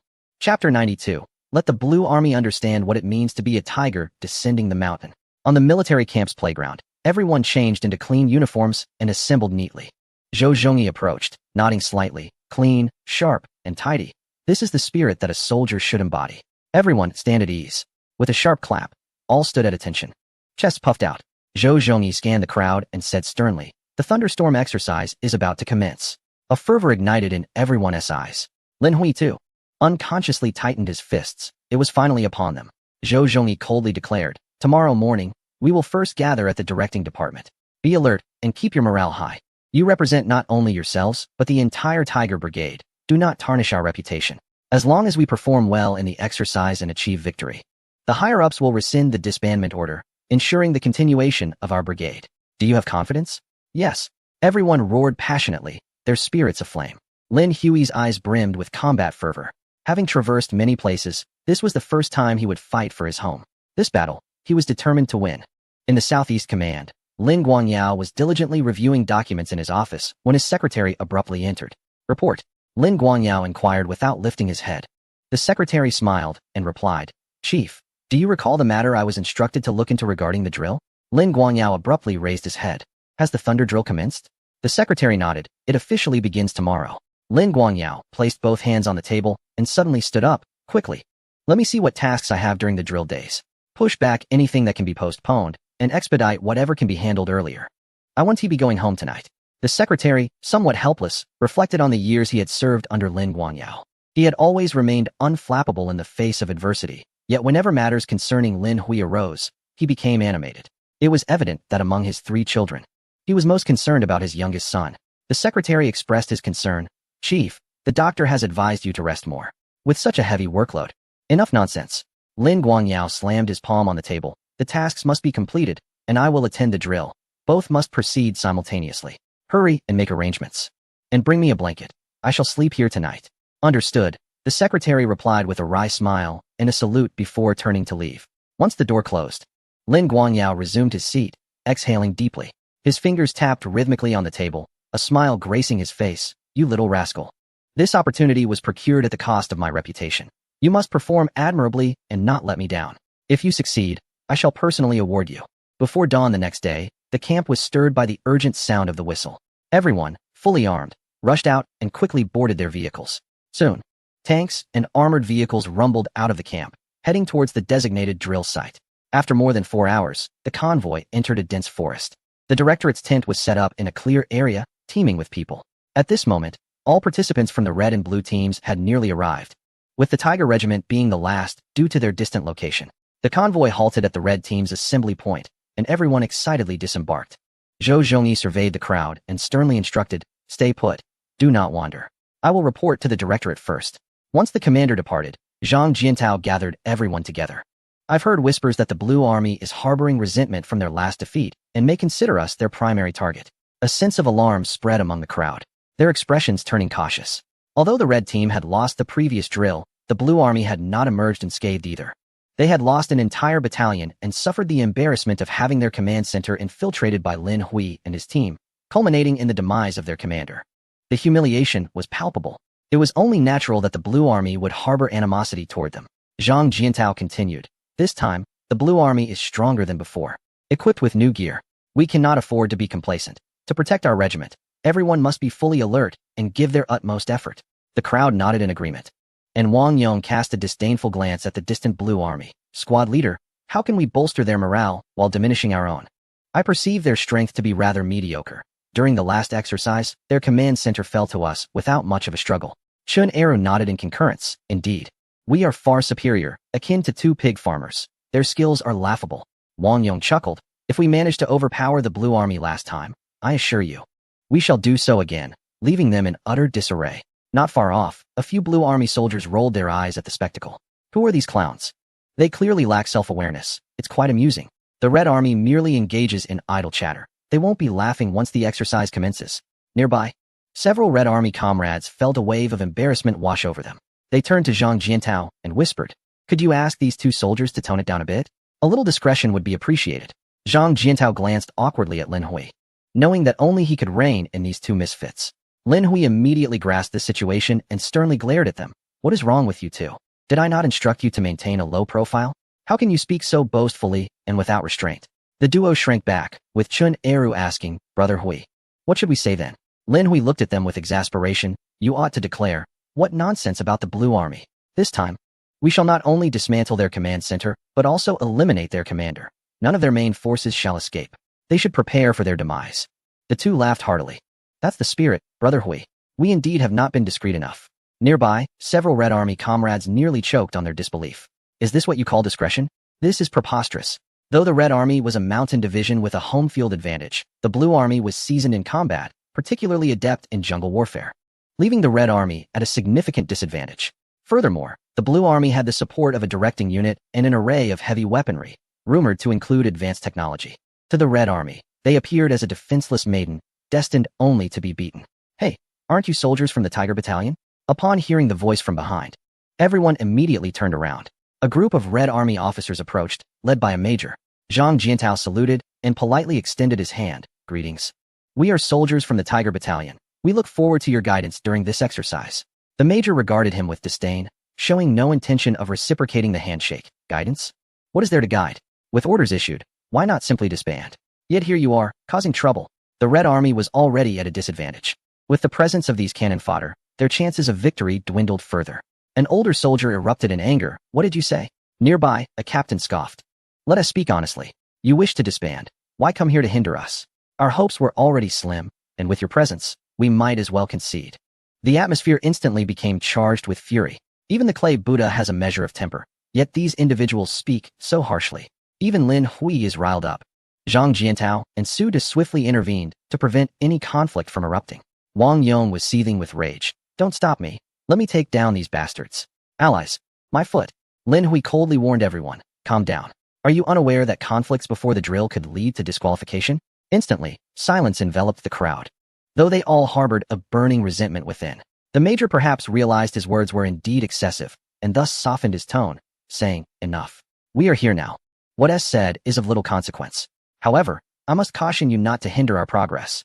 We'll take the lead in the drill. If you're wiped out, the blame will fall on us, and we certainly do not wish to shoulder your burdens." With that, he turned and led his team away. Everyone was filled with righteous indignation. How dare they label us as cannon fodder? What audacity! What makes them so superior? Wang Yong and Chun Eru spat on the ground in contempt.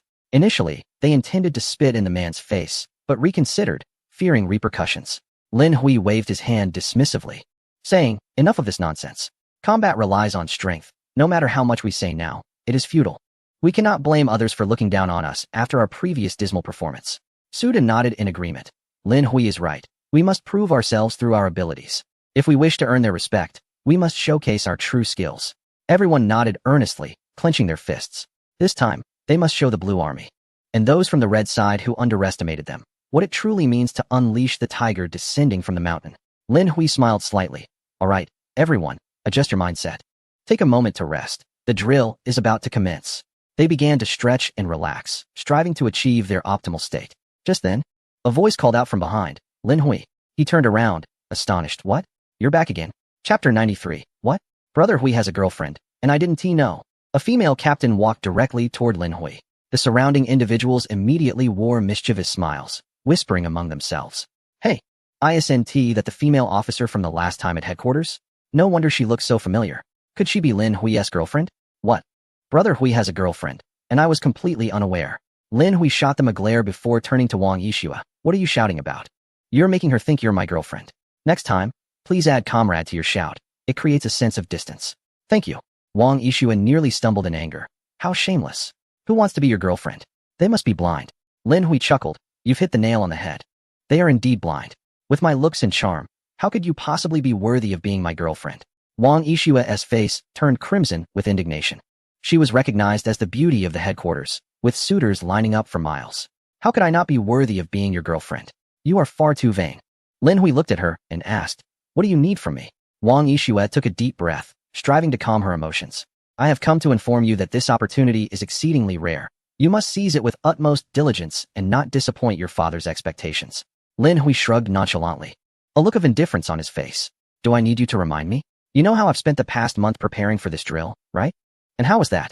"Exceedingly arduous. It was a relentless cycle of eating and sleeping," Lin Hui replied. Wang Yixue nearly choked on her indignation. "You dare to call that hardship?"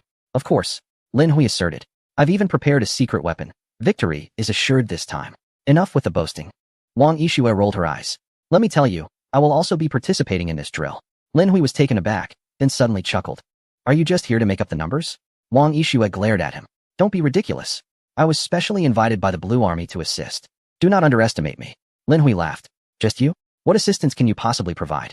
Perhaps you'll perform a dance to lift spirits?" Wang Yixue felt an overwhelming urge to slap him. How could he be so infuriating? Every word that escaped his lips twisted in the most ridiculous manner. "A dance to lift spirits? I can't believe you thought of that." Fuming, she retorted, "You will soon witness my prowess. Just wait." With that, she turned to leave. After taking a couple of steps, she paused and looked back at Lin Hui, stating, "Regardless, you must perform well during the drill. Even if victory eludes us, we cannot allow anyone to belittle you. You must showcase the spirit of our team." Observing Wang Yixue's departing figure, Lin Hui smiled faintly. "I never anticipated this girl would consider our welfare. However, you are now my adversary, and should we meet on the battlefield, I shall show no mercy." As he turned away, a group of onlookers approached with amused expressions. Wang Yong, grinning mischievously, asked, "Hey, Brother Hui, is that female officer here to ask you out?" "She is quite beautiful. Get lost." Lin Hui glared at him. "I am not familiar with her, and besides, is this truly a suitable place for a date? It's teeming with people." The others chuckled. "You could sneak into the woods. There's ample space, and you could indulge freely. If all else fails, you could even climb a tree." Lin Hui retaliated with a punch directed at one of them. "How vile, despicable, and crude. How can you utter such words? Am I that kind of person?" In unison, they nodded. "Not just like that. You are exactly that." Lin Hui sighed in exasperation. "So in your eyes, my character is so lowly?" He waved his hand dismissively. "All right, enough of this foolish banter. Let us focus on resting. The drill could commence at any moment." Meanwhile, in the command center of the drill, the Red Army's commander Qian Kuan faced off against the Blue Army's commander Jiang Yunlong.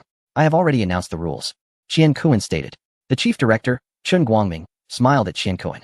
"Your Red Army is a mountain division, and this exercise offers you a natural geographical advantage. You must perform well. It would be quite unacceptable to be defeated by the Blue Army under such circumstances." Qian Kuan exuded confidence. "Since our division's inception, we have been destined to reign supreme in the jungle.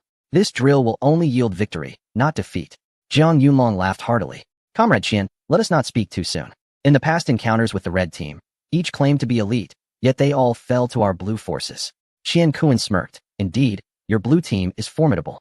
However, I recall that last time, you didn't exactly emerge unscathed, did you? If memory serves, even you were defeated." Jiang Yunlong's anger flared instantly. It was truly an ill-timed remark. The recollection of the last incident, where a few red team members had infiltrated their base, still vexed him. Especially that scoundrel named Lin Hui, who was utterly despicable.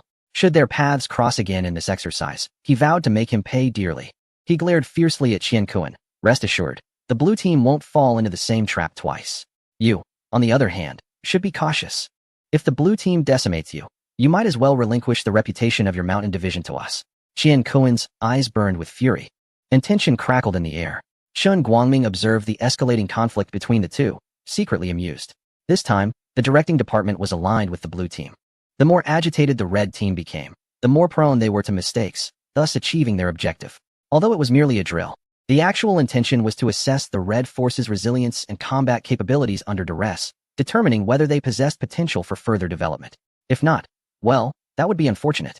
Chun Guangming waved his hand. "All right, enough of this staring contest. Return now and prepare. You have 3 hours. When the time is up, the exercise will officially commence." "Understood." The two men rose to leave.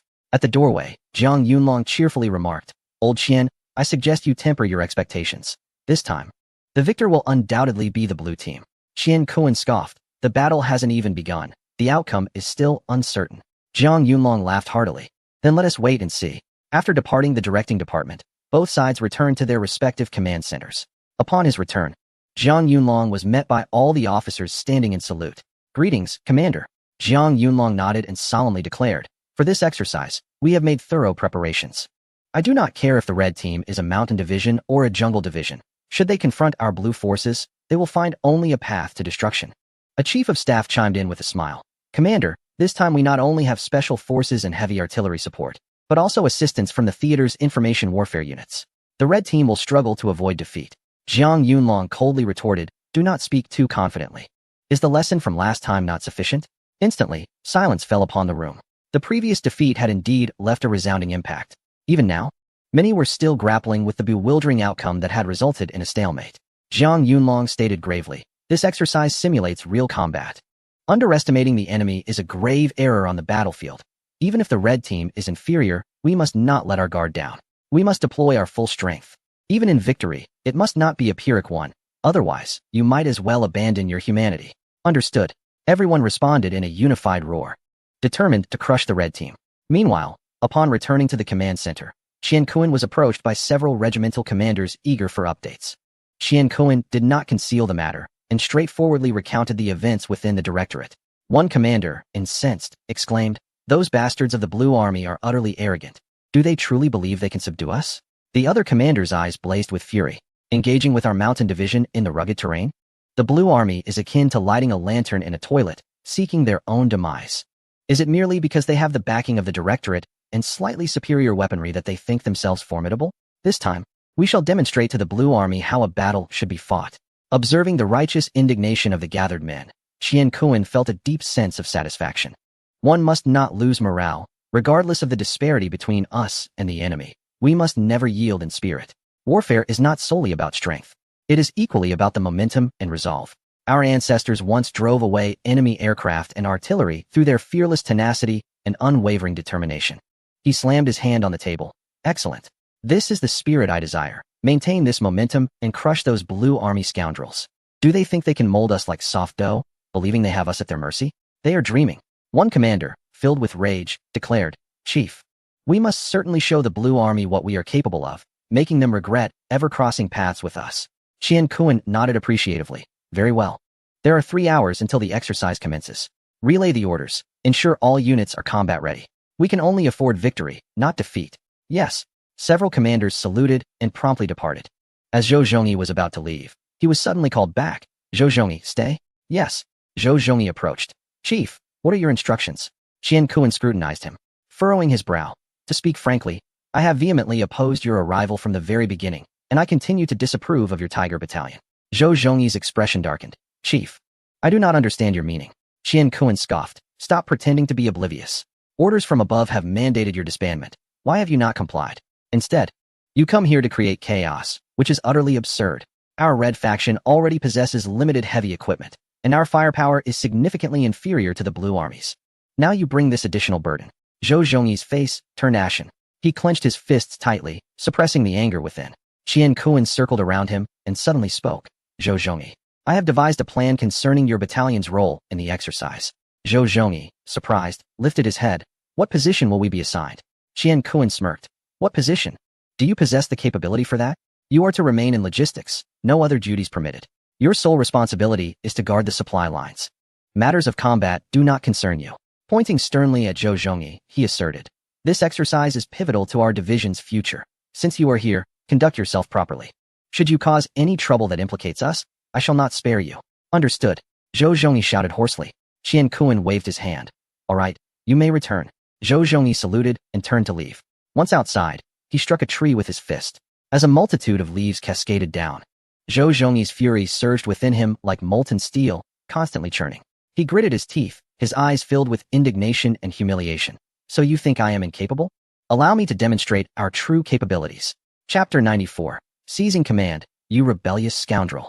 Within the brigade headquarters, the deputy commander, the chief of staff, several company commanders, and Lin Hui were all present. Zhou Zhongyi recounted the recent events, igniting a wave of righteous anger among them. "How utterly contemptuous. We are here to engage in battle, yet they expect us to remain in the rear, merely providing support for the logistics team? Do they truly regard us as burdens?" Zhou Zhongyi slammed his palm on the table, exclaiming in fury, "Enough! We have endured enough disparaging remarks. Their intentions are crystal clear. They look down upon us and have no intention of allowing us to participate in the frontline combat. The chief of staff's expression darkened. Commander, if we do not engage in battle, we shall have no opportunity to prove ourselves. Even if the red team ultimately triumphs, we will undoubtedly face disbandment. Others nodded in agreement. The purpose of participating in this exercise was to showcase the strength and potential of the Tiger Brigade. Only through exceptional performance could we hope to have the order for troop reductions rescinded. If we remain in the rear, merely ensuring logistical support without engaging in combat, what purpose does our presence serve? Once the exercise concludes, our chances will be irrevocably lost. Zhou Zhongyi stated solemnly. It is impossible to rely on them to grant us opportunities. They already disdain us. Hence, in this exercise, if we wish to preserve our unit, we must create some commotion ourselves to draw attention to our capabilities. But how exactly shall we proceed? No sooner had he spoken than everyone turned to Lin Hui in unison. He appeared momentarily taken aback, his expression one of disbelief. What? Why are you all looking at me? Do I have flowers on my face? So you all intend to wait for me to provide the answers, is that it? Zhou Zhongyi chuckled knowingly. Indeed, the people have spoken. Lin Hui, do share your brilliant ideas. Do not keep them hidden. Lin Hui, looking somewhat exasperated, replied. Commander, I do indeed have a suggestion. Zhou Zhongyi's eyes brightened, and the others immediately gathered closer. Speak quickly, what is your suggestion? Lin Hui, with a smile, said, the red team perceives us as a liability, deliberately positioning us in the rear, since we are stationed far back. Does that not mean the Blue Army will overlook us? Precisely. Zhou Zhongyi nodded. In the eyes of the Blue Army, we are merely defeated foes, having been easily vanquished in the previous exercise. Even if we were to be at the forefront, they would likely not regard us with any seriousness. The chief of staff concurred. We are a mobile infantry brigade, having seldom engaged in jungle warfare. At the onset of the exercise, the Blue Army will undoubtedly focus their efforts on the Red Mountain Division, for they are the primary force. Even if the Blue Army wishes to deal with us, they would first need to eliminate the main Red forces before turning their attention to us. To speak bluntly, the Tiger Brigade is not only scorned by the Red Team, but also looked down upon by the Blue Army. A mere cannon fodder brigade, dedicated solely to safeguarding the logistics in the rear, lacking even a few heavy weapons. What can we accomplish? Zhang Jiantao cautiously interjected. I believe it may not be that simple. How so? Zhang Jiantao gazed at Lin Hui and remarked, prior to the exercise, I heard from acquaintances on the blue team that many of them are particularly intent on targeting you, especially that missile composite battalion. The others cast peculiar glances at Lin Hui, as they were well aware of the dire circumstances surrounding the blue team's missile battalion, which were nothing short of appalling. Adding laxatives to their meals was already quite unscrupulous, but to go as far as exploding excrement? Who could possibly tolerate such a thing? Lin Hui managed an awkward smile and replied, let us not dwell on such trivialities. In warfare, one must be ruthless against the enemy. Zhang Jiantao nodded. Thus, I wonder if the blue team might attempt to trouble us in advance, while simultaneously severing the red team's logistics. That is impossible. Zhou Zhongyi interjected, waving his hand dismissively. Let us not even consider the immense cost the blue team would incur to breach our defenses. What if we are merely bait thrown out by the red team? The blue team wouldn't dare take such a significant risk nor engage in such tactics. The group nodded in agreement. Although they were assigned to the rear echelon to ensure logistical security, in reality, they were the safest contingent on the battlefield. Even if the blue team sought to create trouble, they simply could not reach them. Moreover, it would be a poor investment to travel such a distance and incur substantial costs just to eliminate a logistical unit. Zhou Zhongyi turned to Lin Hui and inquired, what are your plans? Lin Hui chuckled. It's quite simple. We shall operate independently. Operate independently? What do you mean by that? Lin Hui, with a gleam in his eye, explained, once the exercise commences, both the red and blue teams will undoubtedly display their skills, with all attention focused on each other. At that moment, even if we vanish, the blue team won't notice, and certainly, the red team will have no time to concern themselves with us. Subsequently, we can delve into the forest and engage in a grand assault. The group's eyes brightened, excitement surging through them, particularly the company commanders, who seemed to instantly recall their days as wildlings. They had trained in the woods for so long, precisely to adapt to jungle warfare. In other terrains, they could not guarantee success, but once they entered the forest, everyone would feel at home, ready to confront any intruder. How confident are you? Zhou Zhongyi asked, a look of hesitation on his face. This time, the blue team not only has special forces collaborating, but has also enlisted information warfare units, potentially deploying advanced technologies we have never encountered before. Last time, we suffered significant losses. The chief of staff nodded in agreement. Lin Hui, the blue team excels in jungle combat. If we truly encounter them in the forest, can we really prevail? The company commanders also began to express their concerns, casting worried glances at Lin Hui. Under different circumstances, they wouldn't feel the need to consult Lin Hui, but now, He was their pillar of strength, as he was the one who had taught the entire regiment the art of jungle survival. Nonetheless, since they had never tested their strategies in actual combat, a degree of uncertainty lingered in their minds. Lin Hui smiled gently. Commander, while I cannot guarantee success in other scenarios, I assure you that in jungle combat, our forces will prevail. Zhou Zhongyi, moved by Lin Hui's confidence, replied, Very well. With your assurance, I feel reassured.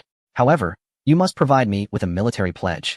Lin Hui immediately puffed out his chest, declaring, Commander, I assure you as a soldier that our regiment will certainly make a grand appearance in the exercise. However, he had a small request, unsure if it would be acceptable.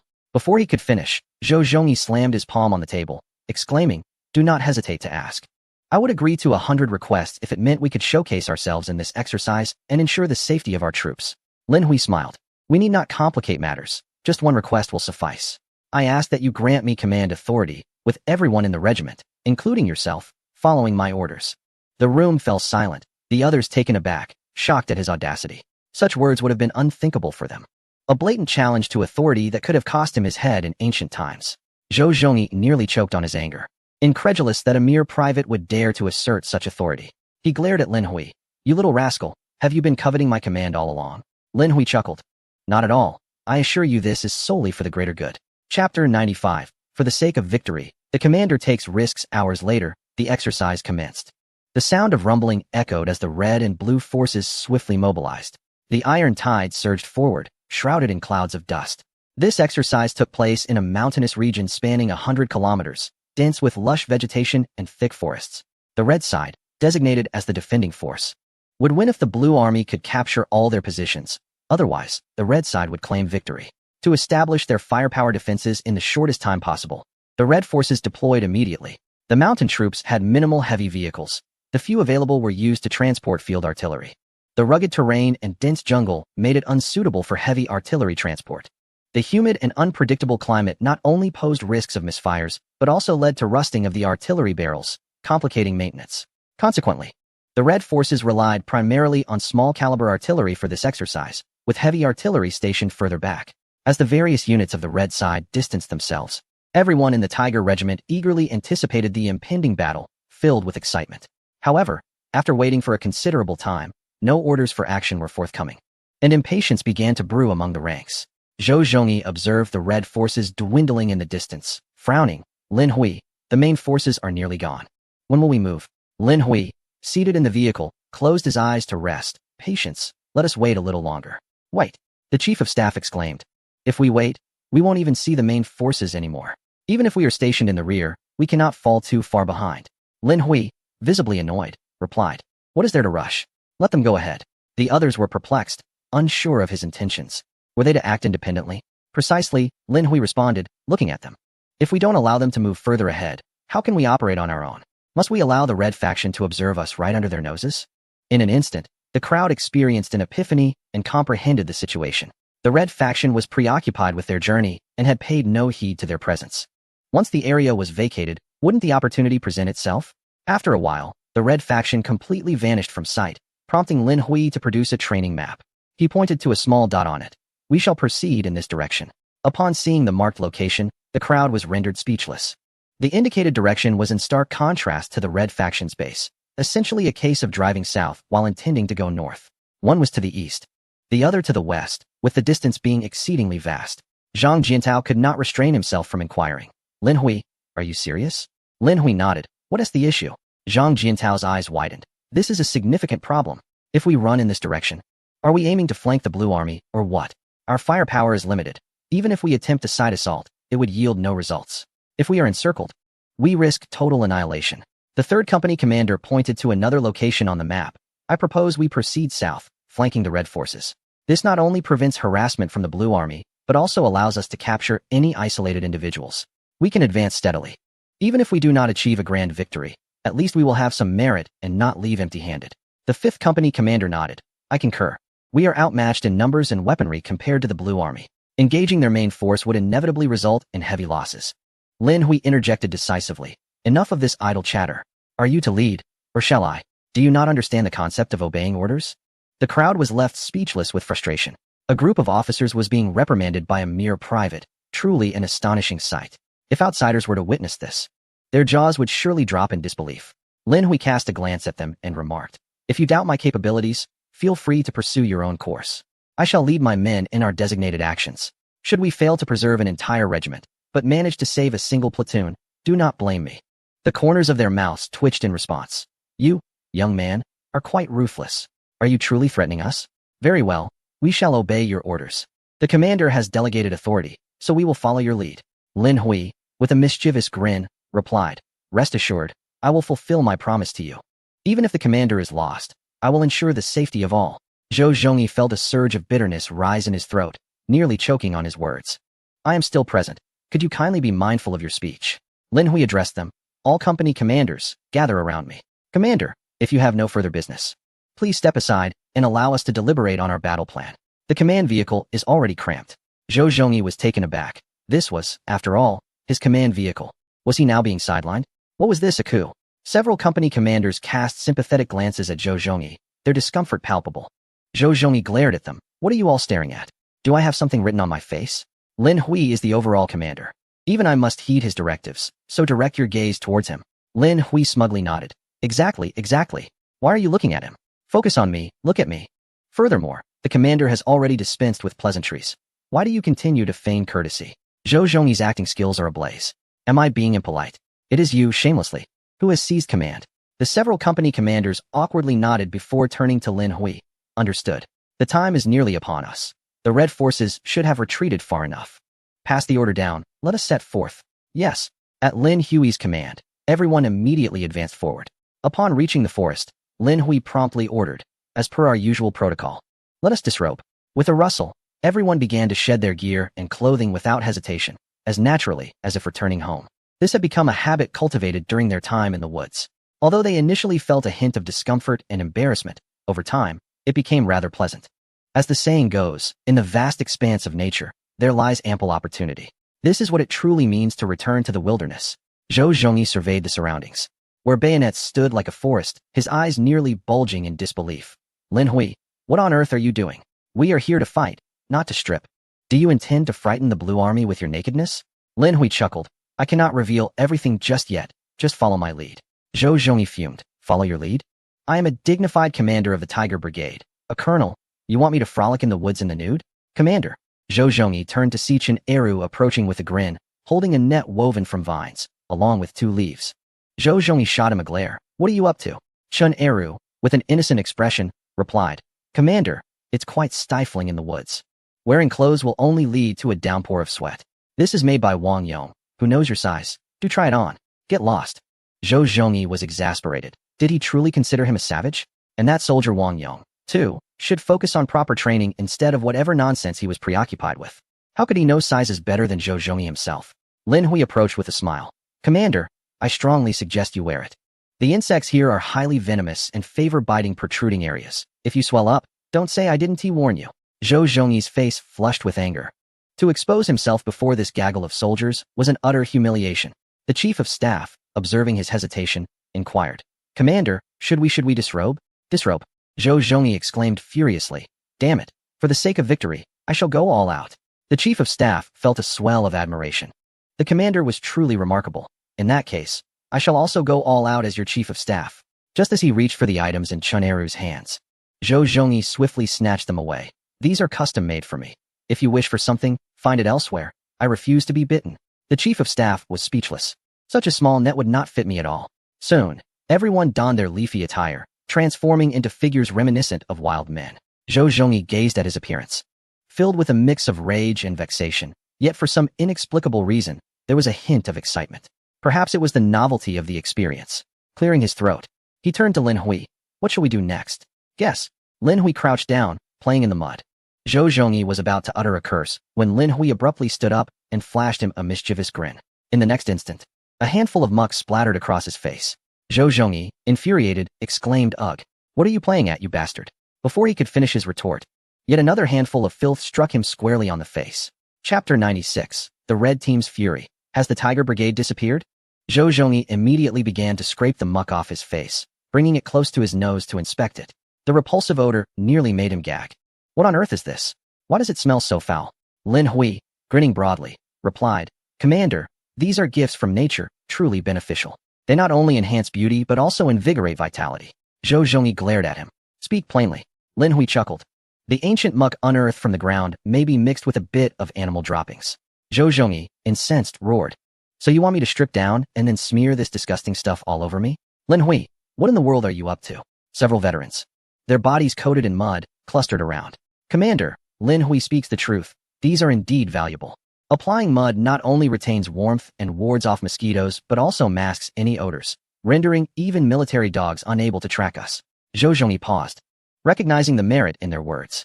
This mud could indeed blend his scent with the surroundings, making it impossible for the Blue Army's dogs to trace him. I suppose I misjudged you, he conceded. No harm done. Lin Hui, with a cheerful demeanor, turned to the veterans and said, since the commander's scent is quite potent, for safety's sake, apply more mud on him. Certainly, the soldiers exclaimed, seizing the muck to hurl at Zhou Zhongyi. Before he could react, he found himself the target of their playful assault and cried out, Stop, stop, I'll do it myself. The soldiers, disappointed at the missed opportunity to unleash their fun on the commander, stood back. Zhou Zhongyi, covering himself, shot Lin Hui a fierce glare. Damn it, this kid is too cunning. Before long, the entire brigade was smeared in mud, resembling a tribe of primitive warriors. Lin Hui instructed everyone to stow their uniforms in their bags, coating the outside with mud as well, even applying a simple treatment to their weapons. Once everything was prepared, Lin Hui waved his hand. Let us go. Together, they plunged into the forest, swiftly disappearing from sight. At the Red Command Center, Qian Kuan slammed his palm on the table, seething with rage. Where on earth has that Tiger Brigade vanished to? The surrounding officers shook their heads. The exercise had commenced in a flurry, and none could ascertain their whereabouts. They must be hiding somewhere, one suggested. Qian Kuan fumed. What a disorganized rabble. Do they think this is a marketplace? I've assigned them to the rear for logistical support, and they go missing? What are they trying to accomplish? The others furrowed their brows and began to murmur. They're likely scared. After being intimidated by the Blue Army last time, they sought refuge, a bunch of cowards. It seemed the Tiger Brigade was intent on preserving their numbers, waiting until the exercise concluded before emerging, perhaps hoping to avoid total annihilation. Qian Kuan let out a cold snort, remarking, a mediocre soldier is a reflection of a mediocre commander. With such a battalion, who could possibly face the axe? Never mind them. They are nothing but a burden. Their absence may even allow us to act with greater freedom. The crowd nodded in agreement. The Tiger Brigade was indeed a hindrance, and their retreat was preferable, sparing the Red Army from unnecessary losses. Pointing at the exercise map, Qian Kuan spoke with gravity. At present, the Blue Army's offensive has yet to materialize. Here, and there, we must seize these positions in the shortest possible time. The 3rd, 5th, and 6th regiments are entrusted with these high grounds, while the 1st Regiment will provide fire support. Understood, Commander, responded several regiment leaders, nodding in affirmation. Qian Kuan continued in a cold tone, maintain one reconnaissance battalion to operate among the various units, ensuring vigilance against any incursions by Blue Army Special Forces. Reconnaissance companies should not disperse their personnel. Instead, coordinate with the reconnaissance battalion to establish fixed observation posts, while the battalion serves as a mobile outpost. Work in tandem. And should the Blue Army's special forces dare to approach, eliminate them all. Yes, the assembly responded in unison. With a narrowed gaze and a triumphant expression, Qian Kuan declared, Are you Blue Army not audacious? This time, we shall seize the initiative. No matter how many troops you dispatch, I shall ensure your return is a mere fantasy. The Red forces swiftly received their orders and mobilized rapidly. As the Red forces repositioned, the Blue Army commenced a large-scale operation. Helicopters swept over the jungle canopy. Pilots peered down, finding the dense treetops the most natural of barriers. Even if Red soldiers traversed below, they would be challenging to spot with the naked eye. Utilizing the jungle's natural aerial cover, the Red forces launched an assault, successfully capturing all 3 positions. Report. An officer rushed into the Red Command Center to relay battlefield updates. Upon hearing the report, Qian Kuan erupted into laughter. Did you see that? In less than a day, we have successfully occupied several positions. No matter how formidable the Blue Army may be, they are presently powerless against us. The advantage is ours. The Chief of Staff chuckled. In the jungle, heavy artillery cannot be effectively employed. Even if the Blue Army attempts an assault, they can only deploy light firepower at best. However, with our advantage in terrain, should they seek to breach our lines, they will undoubtedly suffer grievously. Before he could finish, a sudden explosion reverberated outside. Everyone jumped to their feet and rushed out of the command center. They witnessed several shells detonating on distant positions, sending towering flames skyward. The air thickened with smoke, and Red soldiers suffered significant casualties. The Chief of Staff gaped in shock, never anticipating such a swift retaliation. What is happening? Qian Kuan bellowed in anger.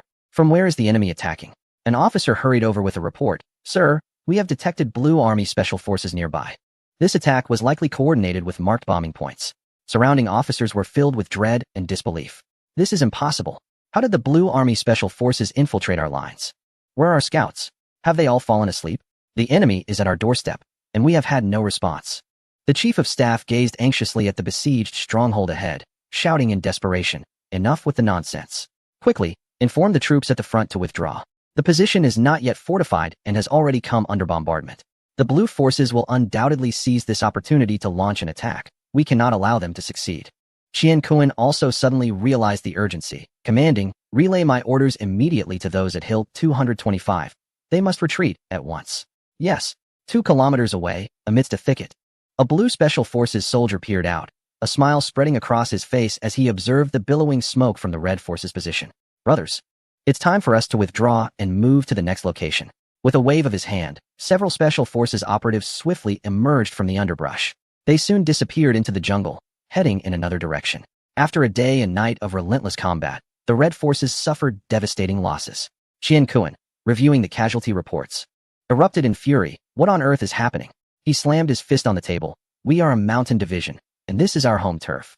Yet to this day, we have not even caught a glimpse of the blue forces, and we've already lost 1/5 of our troops. We have no idea where they might strike next.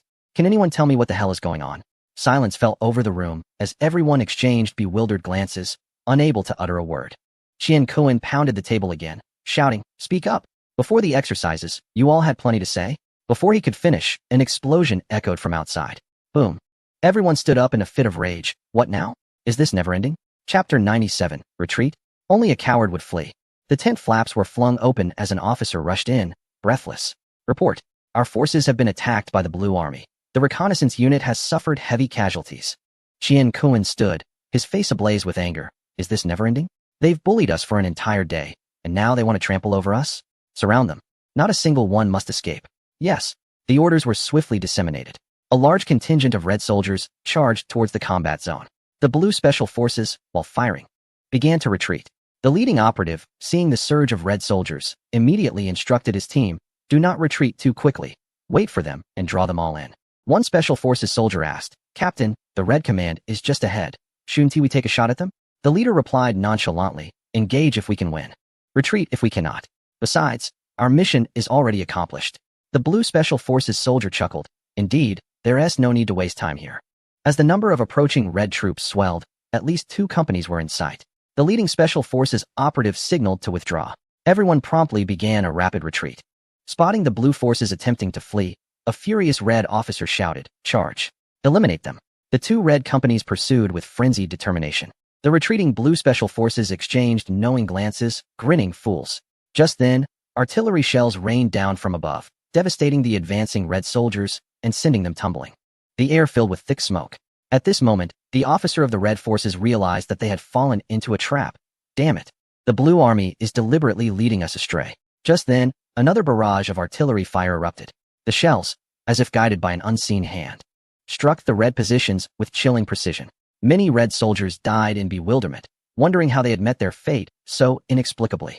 Soon, Qian Kuan emerged from the command center, his lungs nearly bursting from the acrid smoke enveloping the battlefield. Cursed Blue Army. What kind of warfare are they waging? We haven't even caught a glimpse of them. Yet they have decimated our ranks. The chief of staff's expression was grim. Is this what they call special operations? He had already deciphered the Blue Army strategy.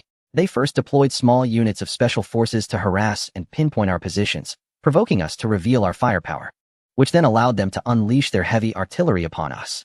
The Blue Army didn't even need to traverse the jungle to deliver devastating strikes against us.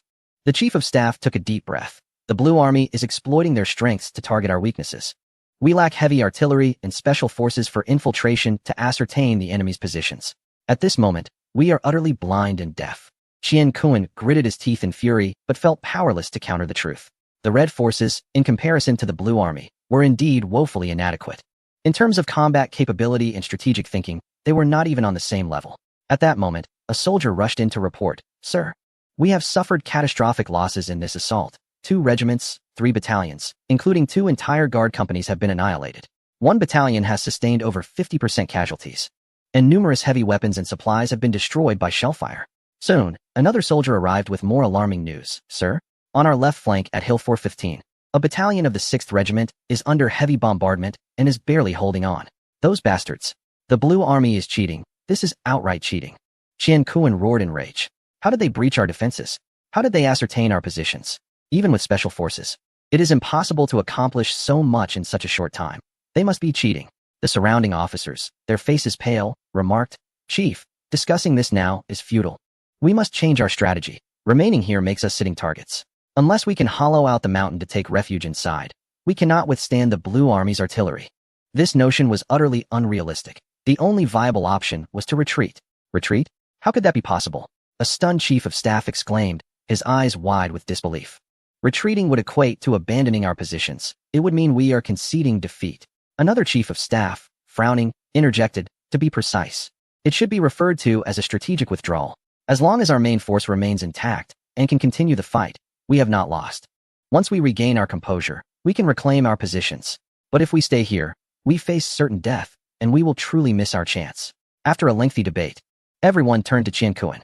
After all, he was the commander of the Red Forces. Whether to retreat was a decision that rested solely on his shoulders. At this moment, Qian Kuan was overwhelmed with a sense of frustration. He was reluctant to relinquish his position, yet he knew that to remain steadfast would lead to certain doom.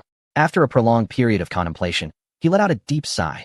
Everyone, we must abandon our position and leverage our strengths to engage the Blue Army in guerrilla warfare. Although we may lose our ground, as long as we remain alive, the command center cannot deem our exercise a failure.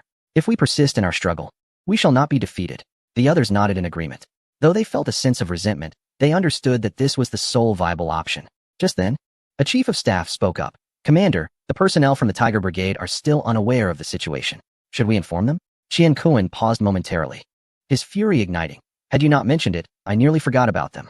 The battle has escalated to this extent, and they have yet to make an appearance. Who knows where they are? Forget about them. The chief of staff awkwardly replied, Commander, regardless of the circumstances, they are part of the Red Team. If they remain oblivious to the situation and fall victim to the Blue Army, the blame will ultimately fall upon us. Qian Kuan's eyes blazed with anger. Damn it. I said we don't need this burden. They just complicate matters for me. Send them a telegram, instructing them to retreat immediately. With that, he stormed off without a backward glance. Were it not for the greater good, he would have preferred to let Zhou Zhongyi and his group fend for themselves. 5 minutes later, within the Blue Army's command center, various instruments beeped incessantly. Wang Yixue suddenly removed her headphones, stood up, and saluted Jiang Yunlong. Reporting, Commander. Jiang Yunlong replied politely, Director Wang, what is it? Wang Yixue stated earnestly, through satellite reconnaissance. We have discovered that the Red Team has vacated their position and is quickly retreating in battalion and company formations, with their command center likely scattered among them. Jiang Yunlong erupted into laughter. Qian Kuan, you were quite arrogant in the command center, claiming you would eliminate us Blue Army forces. Now, you retreat so swiftly? Your words are as empty as air. The chief of staff chuckled nearby. This time, we have the Black Tiger Special Forces and Director Wang overseeing operations. The combination of advanced technology and special tactics is something the Red Team has never encountered. How could they possibly withstand it? Jiang Yunlong's smile widened. Director Wang, we owe you a great debt this time. Wang Yixue, maintaining her composure, responded, Commander, I am here to see if we can integrate our technology into practical combat. There is no need to praise me. This is my duty. Jiang Yunlong nodded. Very well. Please continue to monitor their movements and report any developments immediately. Yes. Wang Yixue saluted and returned to her position. Although the Blue Army benefited from Wang Yixue's advanced technology during this exercise, the dense forest cover limited the satellite's ability to pinpoint the Red Team's precise location.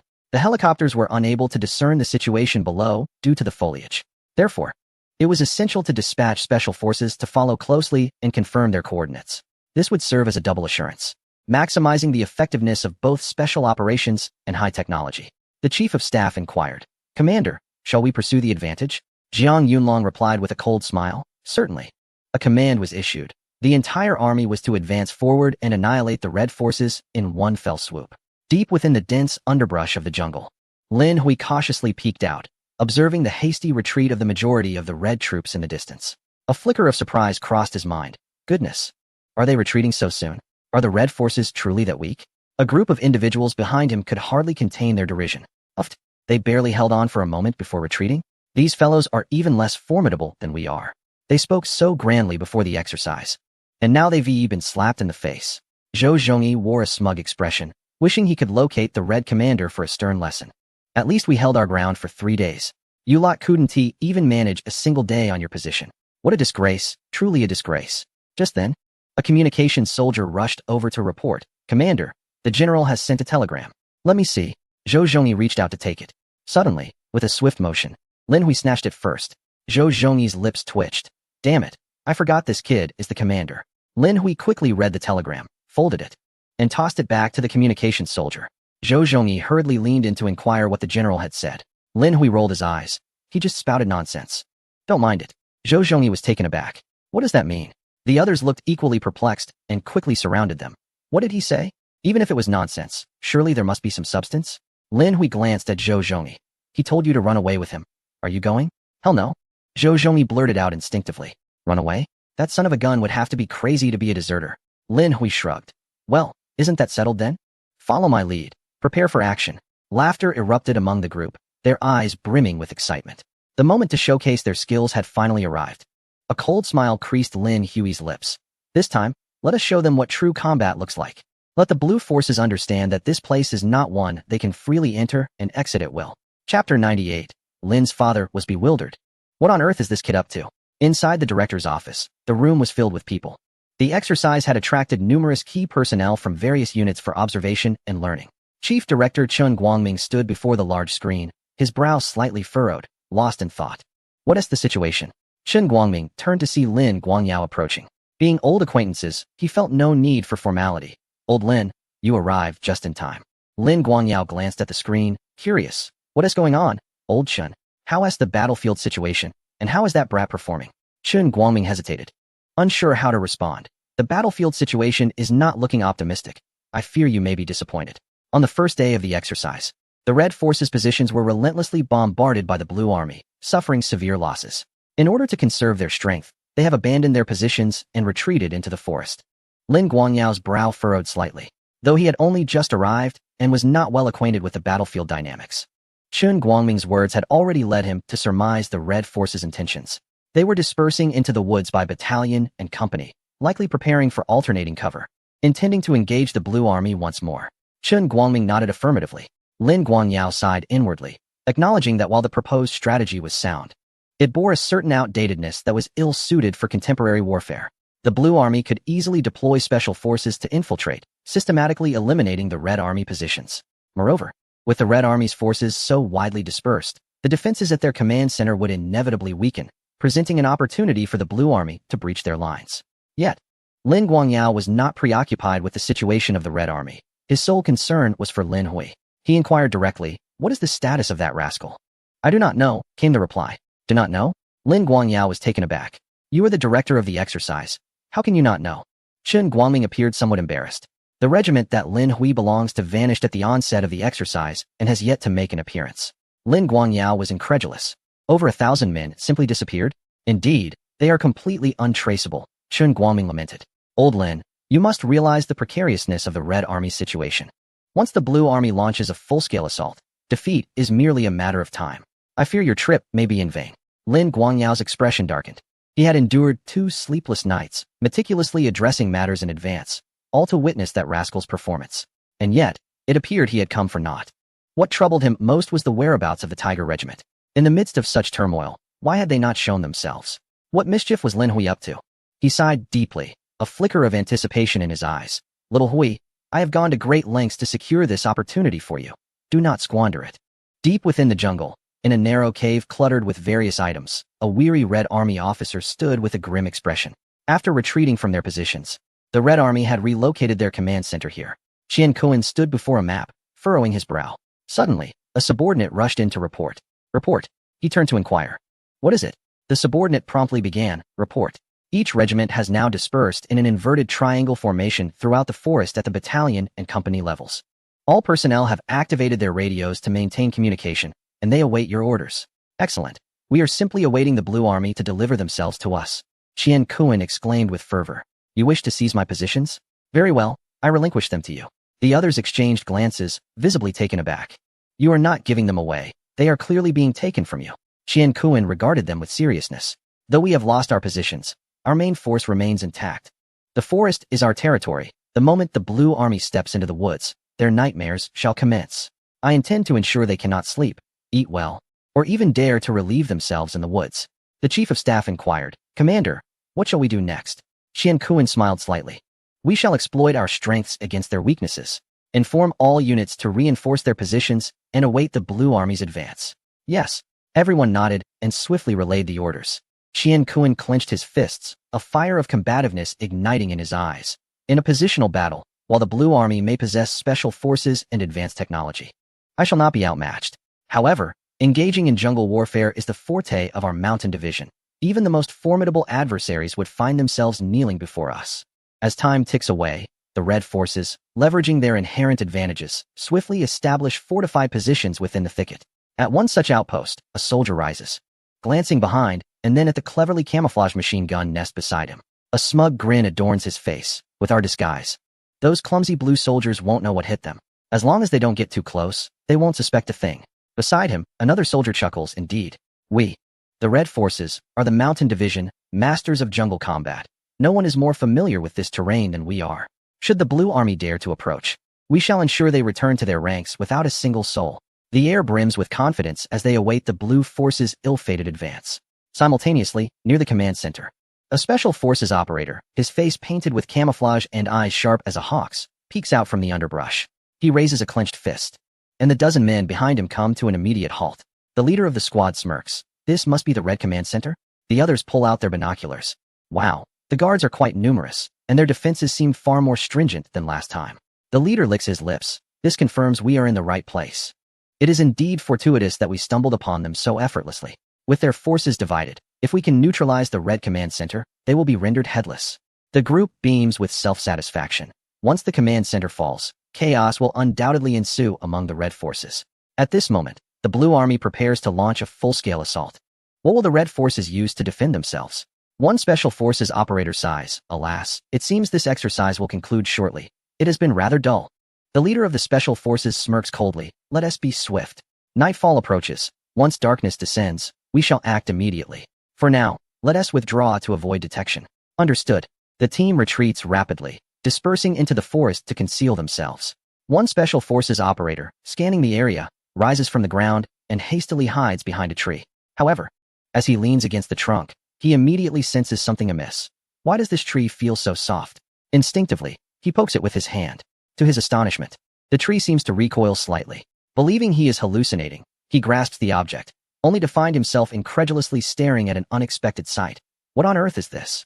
Just as he raises his head, a hand swiftly slaps across his face. Pervert, where do you think you're touching?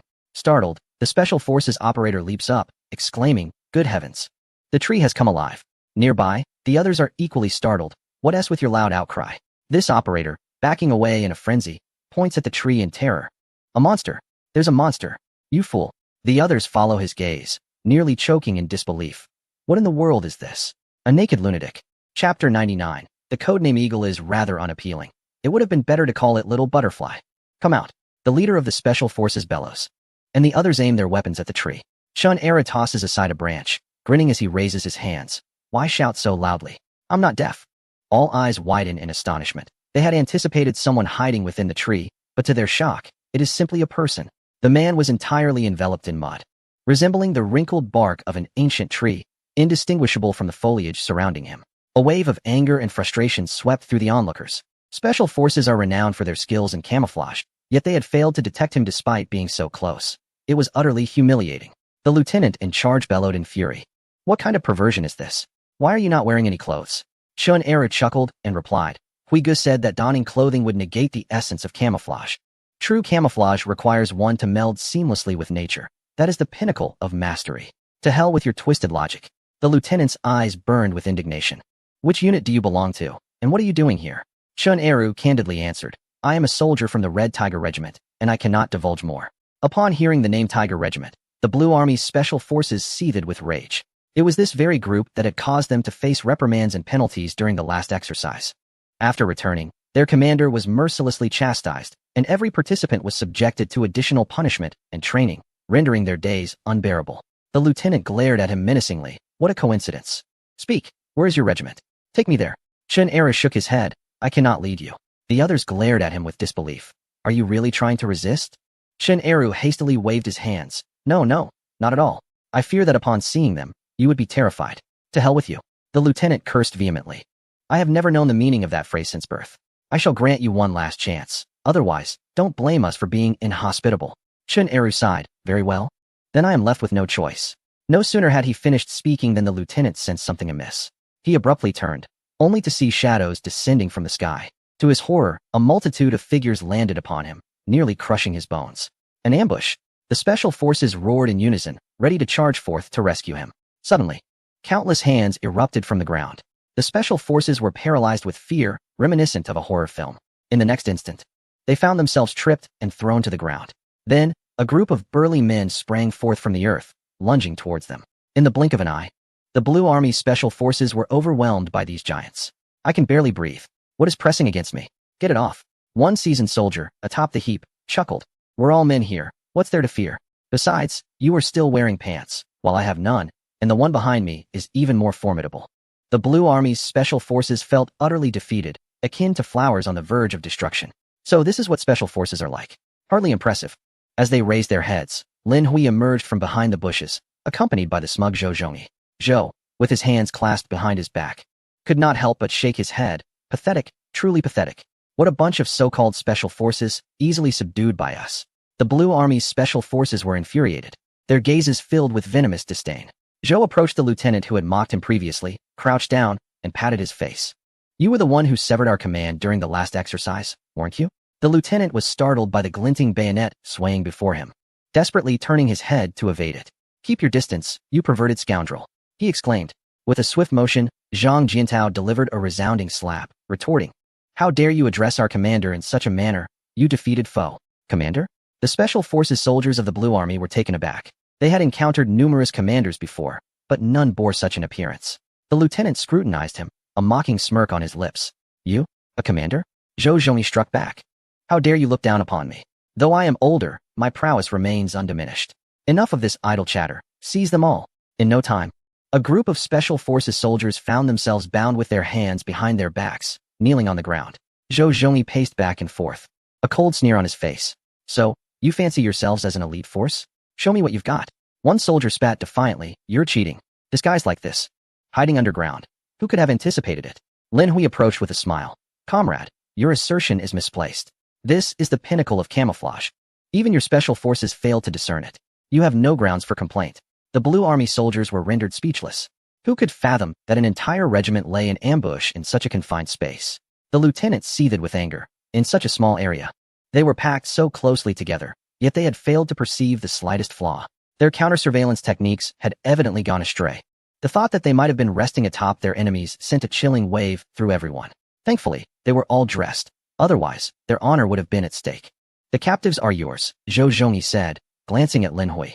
Lin Hui nodded and crouched before the lieutenant.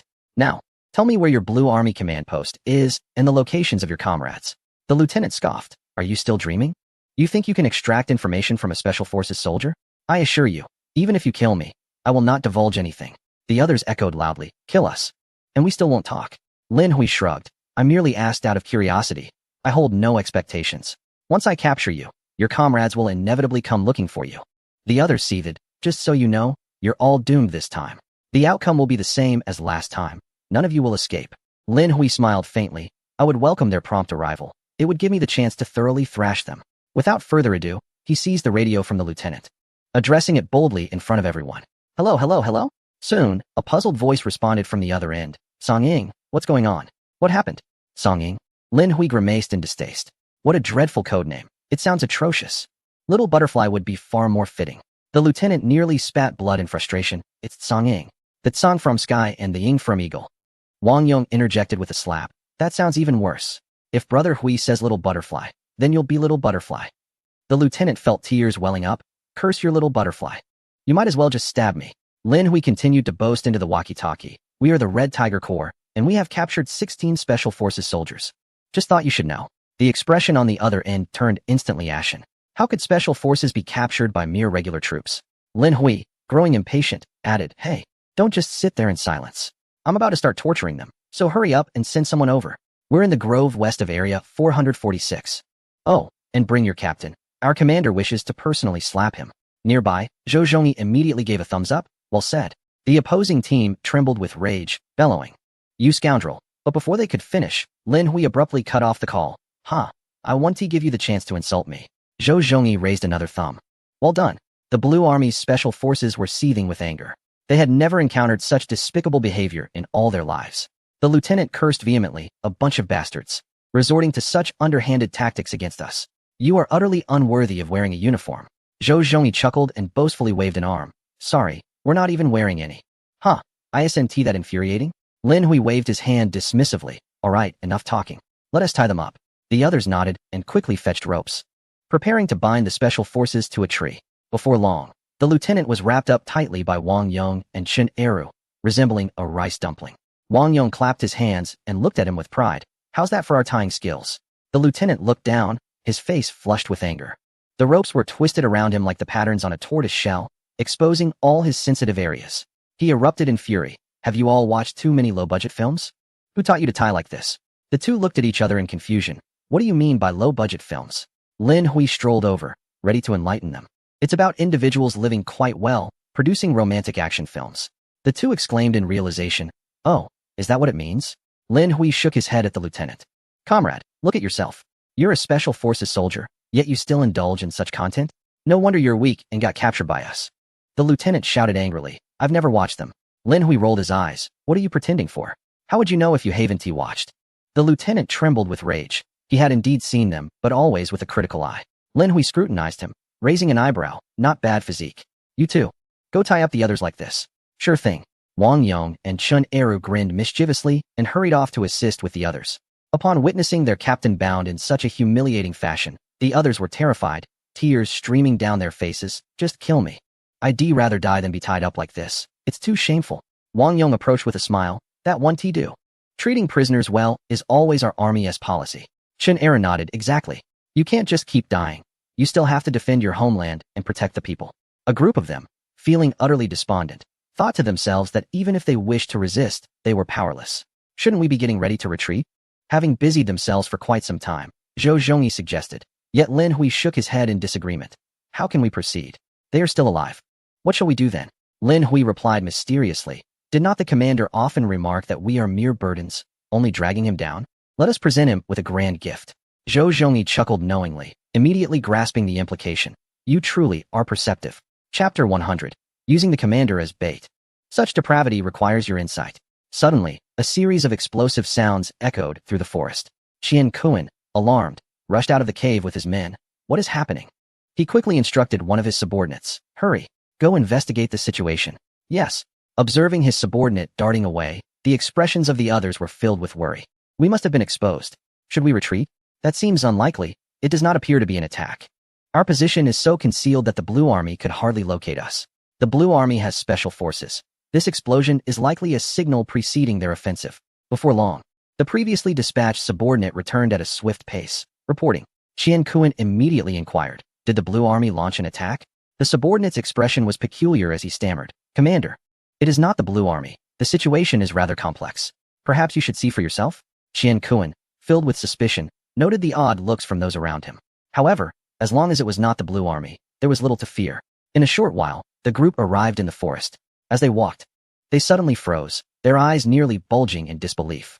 In the distance, several trees bore the sight of over a dozen Blue Army special forces tightly bound and hung upon them. Qian Kuan grinned broadly. "What kind of performance art is this? And why the elaborate bindings?" A chief of staff chuckled. "If you were women, I might understand such bindings. Look at them. Are they not quite the sight? And they even left their lower halves exposed. Are they attempting to provoke us?" The others erupted into laughter, nearly brought to tears. "Ha ha ha." The Blue Army Special Forces wished for nothing more than to find a place to end their humiliation. The lieutenant at the forefront erupted in curses. "Curse you all.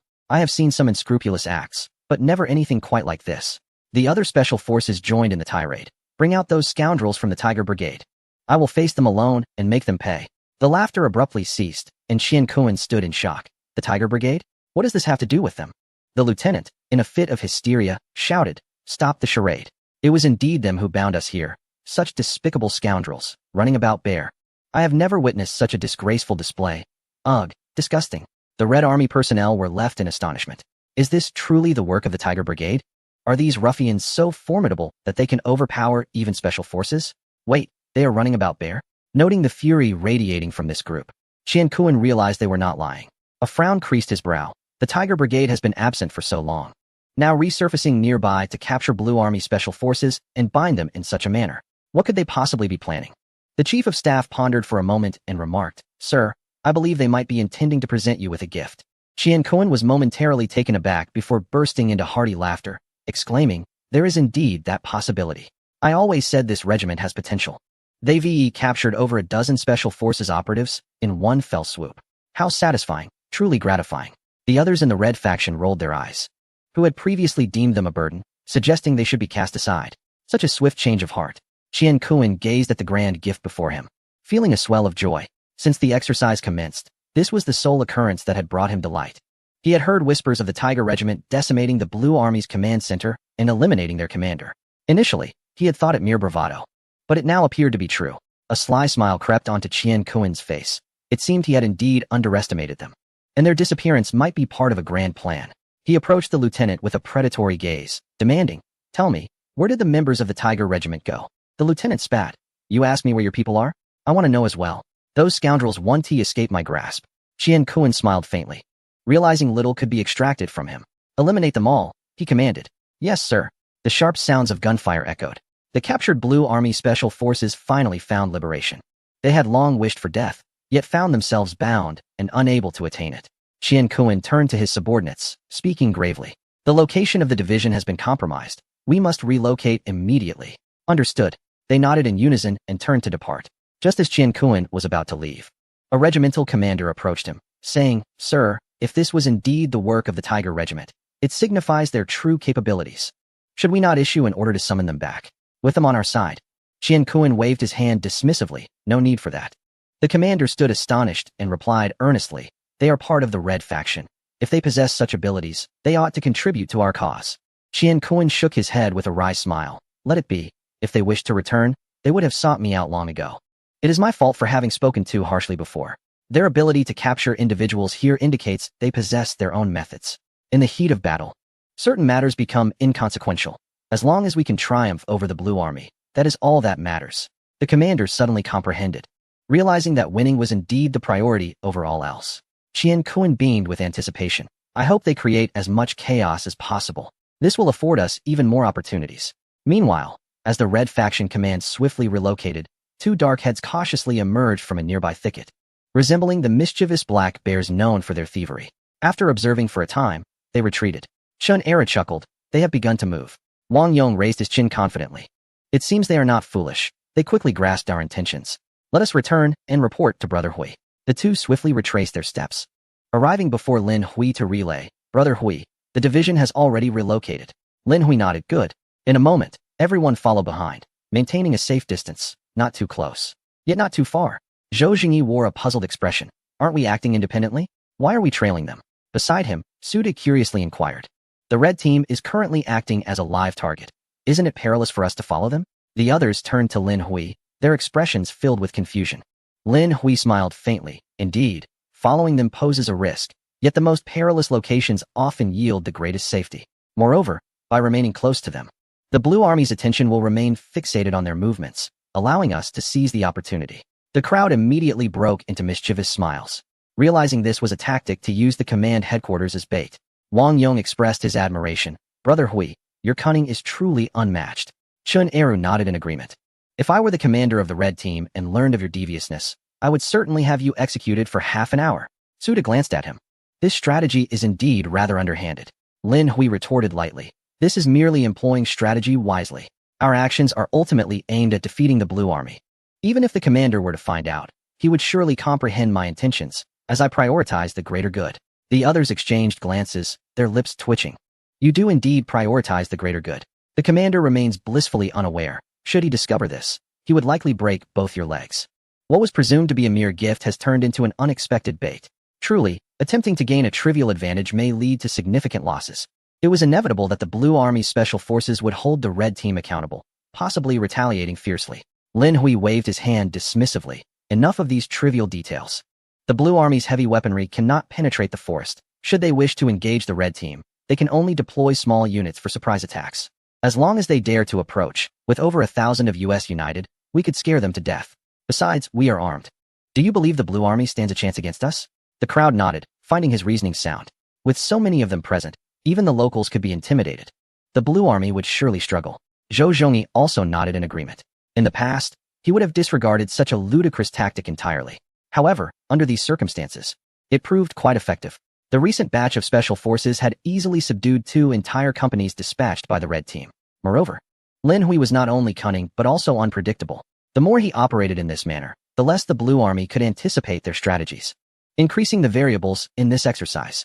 All right, we will follow your lead. Zhou Zhongyi expressed some concern. Those special forces will undoubtedly hold the Red Team accountable, and they will retaliate fiercely.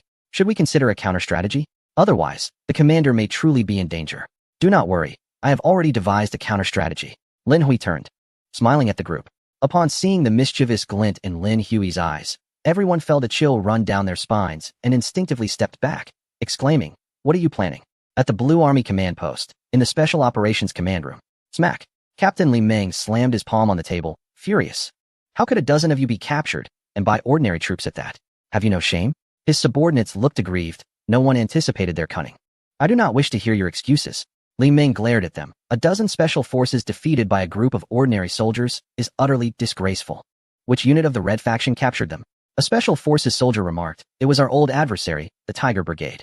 Upon hearing those 3 words, Li Meng was instantly reminded of the 4 wild boars and Lin Hui's insufferable face. Rage surged within him. Those bastards again.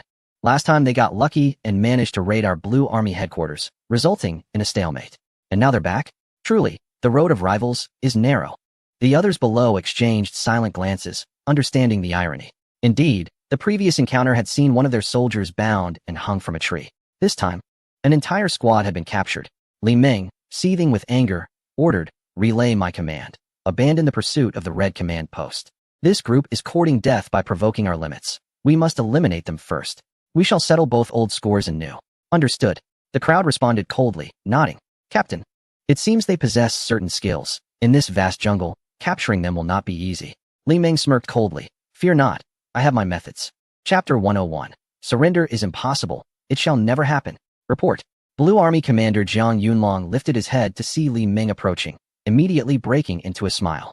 Li Meng, I was just looking for you. Li Meng saluted. Good day, Commander. Jiang Yunlong laughed heartily. In this exercise, your Black Tiger unit has performed exceptionally well. Thanks to your infiltration and coordinate marking in the jungle, we have located a Red Brigade, and we are on the verge of annihilating them. You have truly been a tremendous help. Li Meng humbly replied, it is our duty. Suddenly, Jiang Yunlong inquired, by the way, weren't your men tasked with locating the Red Command Post? Did they succeed? Li Meng felt a twinge of embarrassment. They found it, but encountered some trouble. What happened?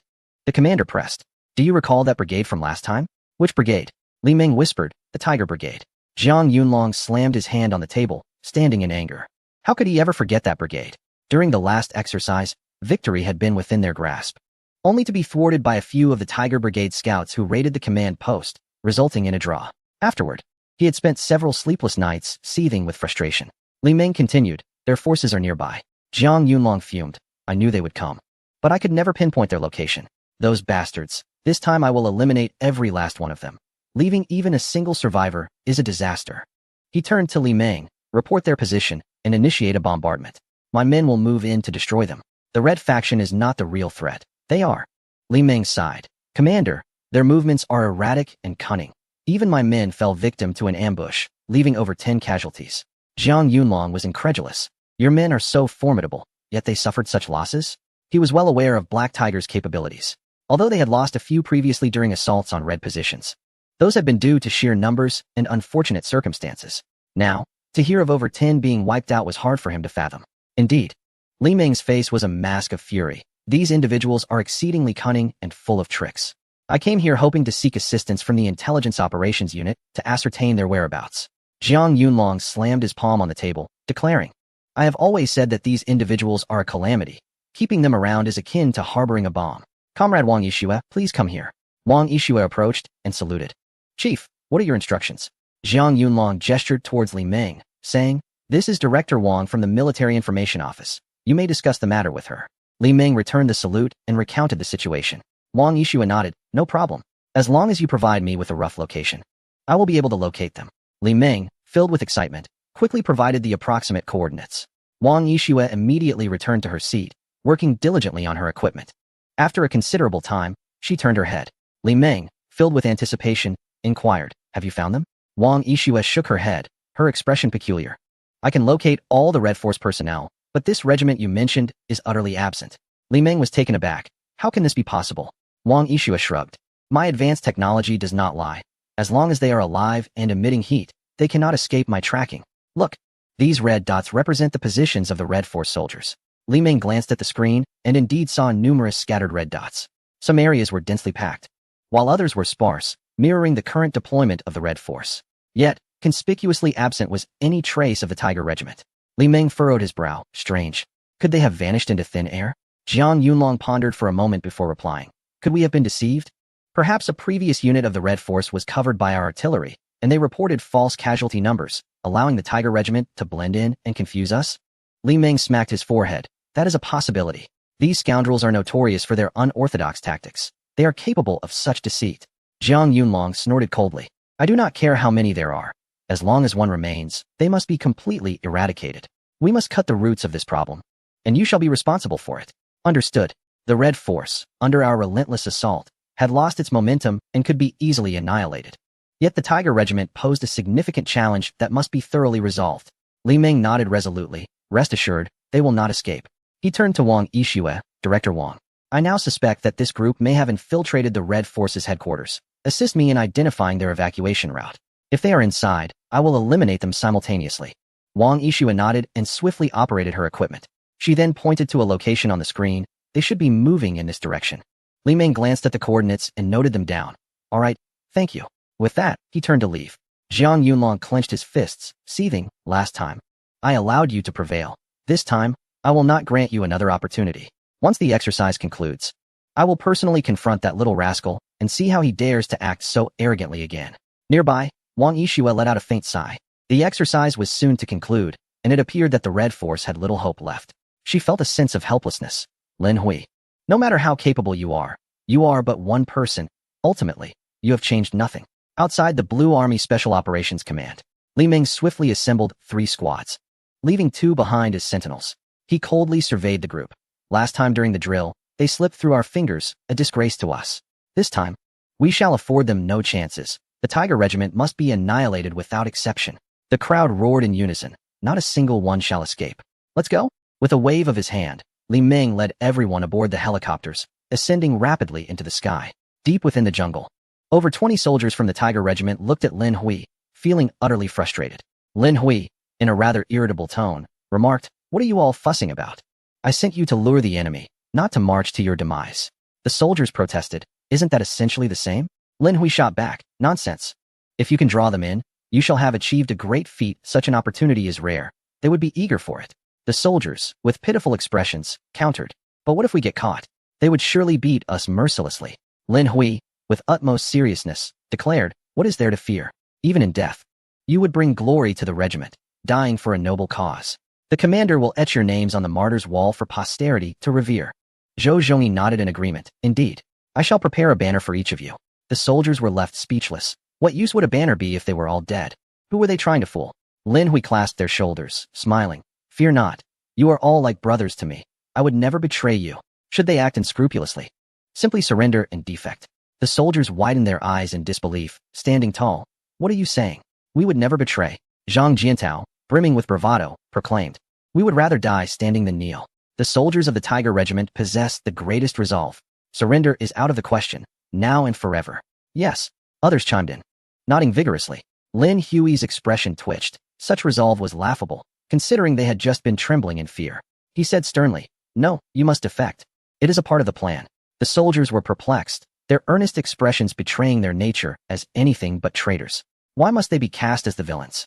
Zhang Jiantao, with a woeful countenance, turned to Zhou Zhongyi. Commander, I cannot do this. Can we not assign someone else? Impossible. Zhang Jiantao looked aggrieved. Commander, I am your man. Zhou Zhongyi glared. Precisely because you are my man, I entrust you with this crucial task. Do not mess it up, or I shall make sure you regret it. Lin Hui nodded in agreement. Indeed, even in death, we shall hold you accountable. Chapter 102. How dare you, Commander? Within the Red Team's command center, Qian Kuan scrutinized the sand table before suddenly raising his gaze towards the others. Something is amiss.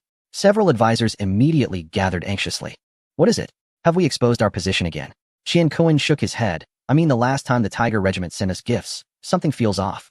The group collectively exhaled in relief. So long as the command center remained concealed, they felt secure. In recent days, they had been forced to relocate numerous times, becoming jumpy and on edge.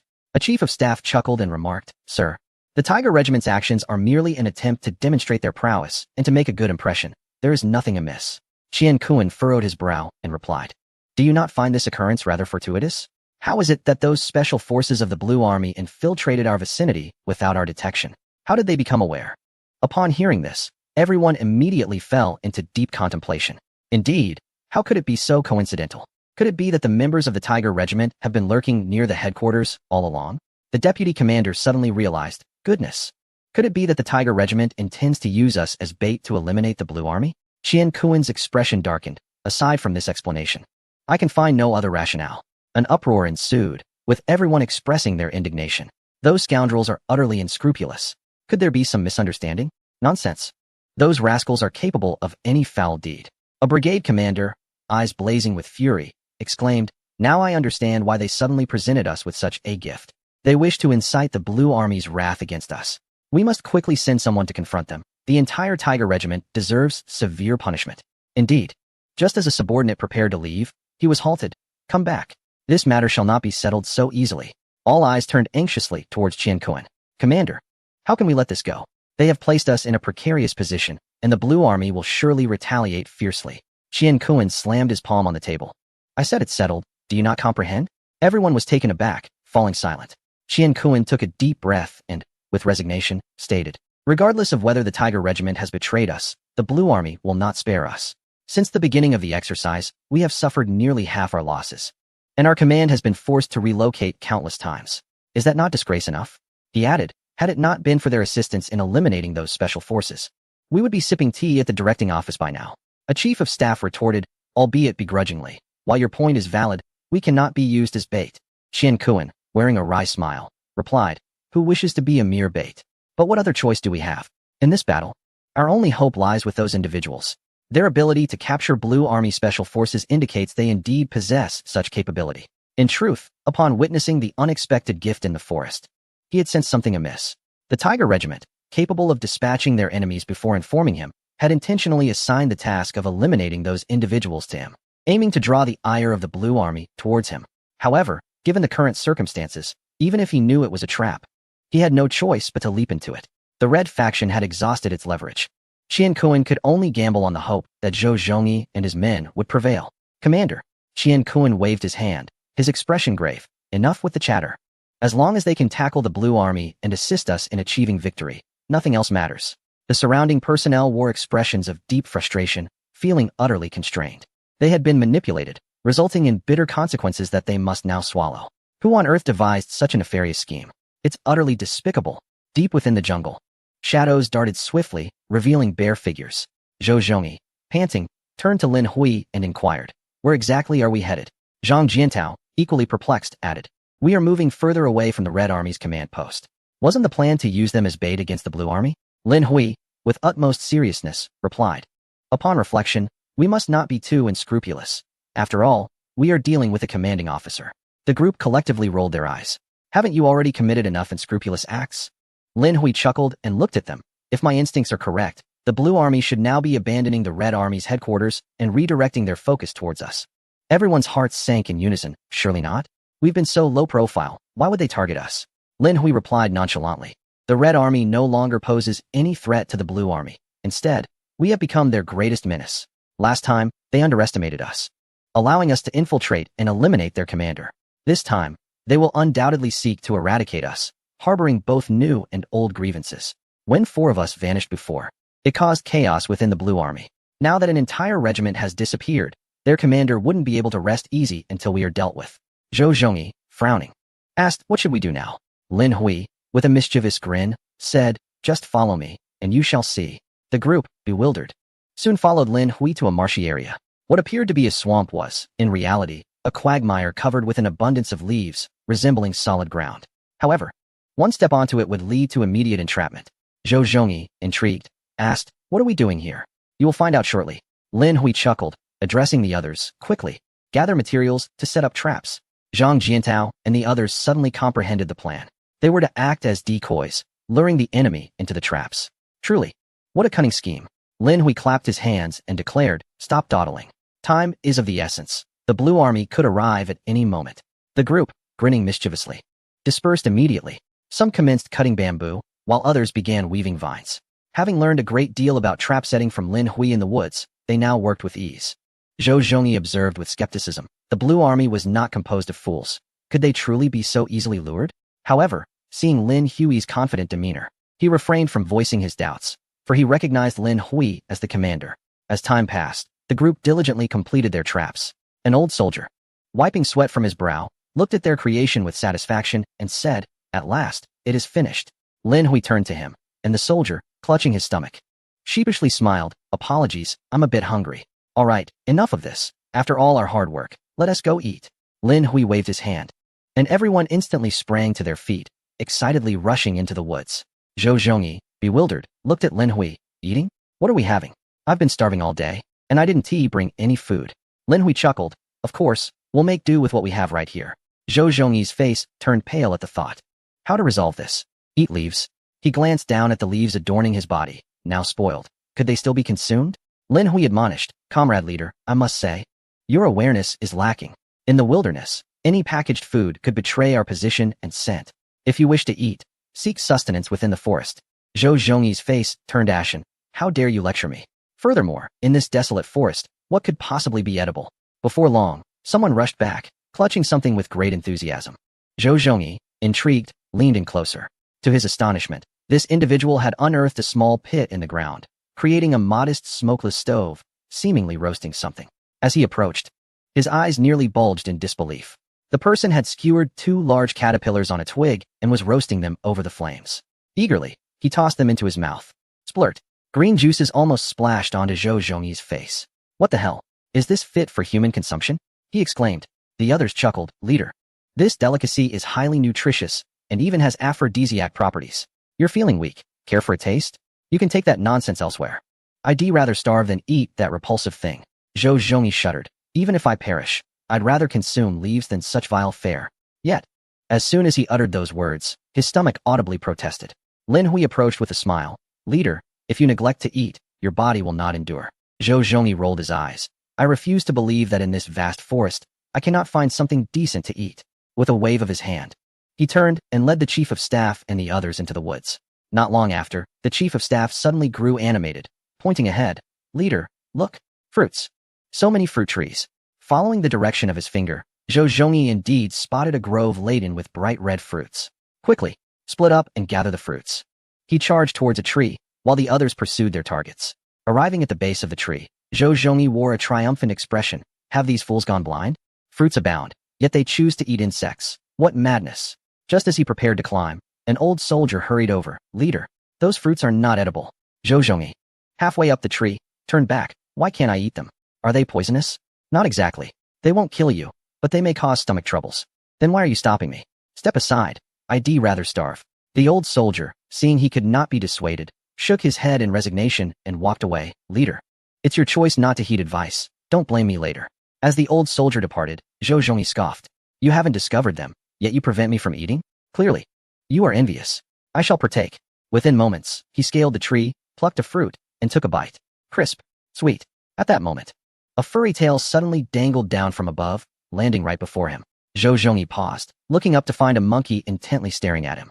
With a grin, he said, "Little monkey, is this fruit yours?" Slap. As soon as the words left his lips, the monkey swatted him across the face. Zhou Zhongyi received a slap. Instantly bewildered. "Why did you hit me?" Slap. Another blow struck his face. Zhou Zhongyi's face swelled immediately, and in furious exclamation, he shouted, "Damn it, you audacious monkey. How dare you strike me?" Chapter 103. "Commander, you can't possibly be a spy for the Blue Army, can you?" Bang. Zhou Zhongyi endured several hard slaps, and a kick from the monkey sent him tumbling from the tree. Oh no, the commander is in trouble. Witnessing their leader fall, a group of individuals, clutching fruits, hurried over. The monkey, incensed by their bounty, bared its teeth in rage. A chief of staff rushed to assist Zhou Zhongyi, startled. Goodness. Commander, what happened to your face? It's as red as a monkey's behind. Zhou Zhongyi pointed towards the tree and bellowed. It's all this filthy monkey's doing. Make sure to finish him. The crowd immediately ignited with fury. How dare this beast be so arrogant? Let's crush him. They quickly seized the fruits and hurled them at the tree. The monkey dodged and screeched in distress. They mistakenly believed that the monkey was merely hurt and mockingly exclaimed, "Serves you right. Now you know pain, don't you?" In a fit of rage, Zhou Zhongyi shouted, "Filthy monkey. If you have the guts, come down here. I will make sure to defeat you." At that moment, someone suddenly prodded him from behind. "What is it?" "Commander, don't bother me. I want to face the monkey one-on-one." "Commander, perhaps you should assess the surroundings first." Impatiently, Zhou Zhongyi turned around, nearly wide-eyed with shock. There were monkeys everywhere, at least a couple of hundred, all glaring at them menacingly. Zhou Zhongyi's composure shattered, and he gulped. Why are there suddenly so many monkeys? Are we in Monkey Mountain? A few nearby individuals huddled together in fear, trembling as they spoke. "Commander, perhaps we should just leave." "Leave? Where to? It's a monkey-infested jungle. Can we even escape?" Zhou Zhongyi's face turned pale. How was I to know he had so many brethren? He hastily placed all the fruits on the ground, clasped his hands together, and forced a smile towards the monkeys in the tree. "My apologies, dear monkeys. We were merely passing through, tempted by the fruits. We'll return them, and we'll take our leave now. Quickly, quickly, let us go." Just as they turned, the surrounding monkeys screeched, surging towards them like a flood from all directions. "My heavens!" Zhou Zhongyi yelled. Leading his group, he brandished a bayonet and dashed forward.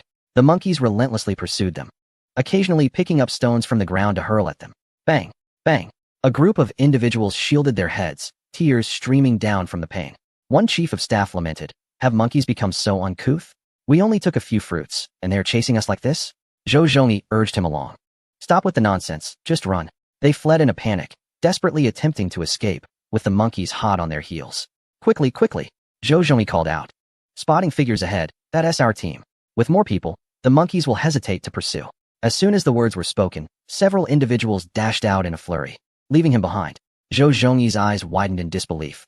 "Why are you running so fast? Wait for me." The few officers ahead, without looking back, sprinted forward, exclaiming, "Commander, take care of yourself. The target is you, not us." How utterly ungrateful. Enraged, Zhou Zhongyi chased after them frantically. In the open space ahead, many were gathered, indulging in food. Upon noticing that the commander's group was heading towards a trap, they jumped up in alarm. Zhang Jiantao rushed out, waving his hands and shouting, "Commander, don't come over. Please, don't come."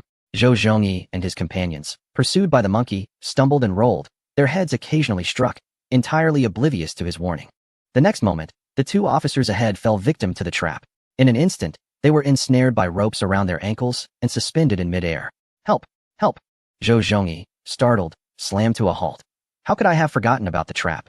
Just as he intended to retreat, a sudden crack beneath his feet caught him off guard. In the blink of an eye, a large contraption resembling a hunting trap sprang up, clamping down on his thighs. The instant Zhou Zhongyi was caught, pain surged through him, tears and snot streaming down his face as he let out a piercing scream. "Oh no! Oh no!" Infuriated, he cursed. Who on earth created such a cruel trap? It's killing me. Nearby, Suda glanced around and quickly took a step back. Just then, Zhou Zhongyi abruptly looked up. A shadow descended from the sky, the monkey landing on him. Swallowing hard in fear, Zhou Zhongyi pleaded, "Monkey brother, can we negotiate? Please don't slap me." The monkey grinned, baring its teeth. With a flurry of slaps, it began to strike his face. The crowd quickly reacted, shouting, "What the hell? It's the monkey again. Hurry, save the commander." As they charged forward, the monkey remained unfazed, picking up objects from the ground and hurling them. The scene erupted into chaos, filled with cries of distress. Not far off, Lin Hui, accompanied by Wang Yong and Chen Eru, had caught 2 wild chickens and was merrily heading back. "Brother Hui, how about we make beggar's chicken later?" "Beggar's chicken sounds great. I love it." Hearing the commotion ahead, Lin Hui frowned. "What is happening? Why is it so noisy?" Wang Yong pondered. Perhaps they've eaten too much and are having a celebration? Just then, they witnessed the commander being slapped by the monkey, running past them, shouting, "Help." The three stared in stunned disbelief. What the hell? The monkey is back. Is it seeking revenge? When will this end? Quit dawdling. Let us save him. Lin Hui immediately dropped his belongings and charged forward. A few monkeys attempted to approach, but were swiftly knocked away by his punches. With a series of kicks, he sent 7 or 8 of them flying. The monkey on the ground wailed in pain. Lin Hui quickly maneuvered behind the commander, raising his fist to strike. The monkey, engrossed in its slapping frenzy, was caught off guard. Upon hearing movement behind him, he turned with bared teeth, only to see Lin Hui, who instantly appeared petrified, standing frozen in place. With a resounding thud, a punch landed squarely on the monkey's face, sending it flying into a tree trunk with a sickening crash. As it tumbled down, blood gushed from its nose. Zhou Zhongyi, witnessing the return of the soldiers before him, was overwhelmed with emotion and embraced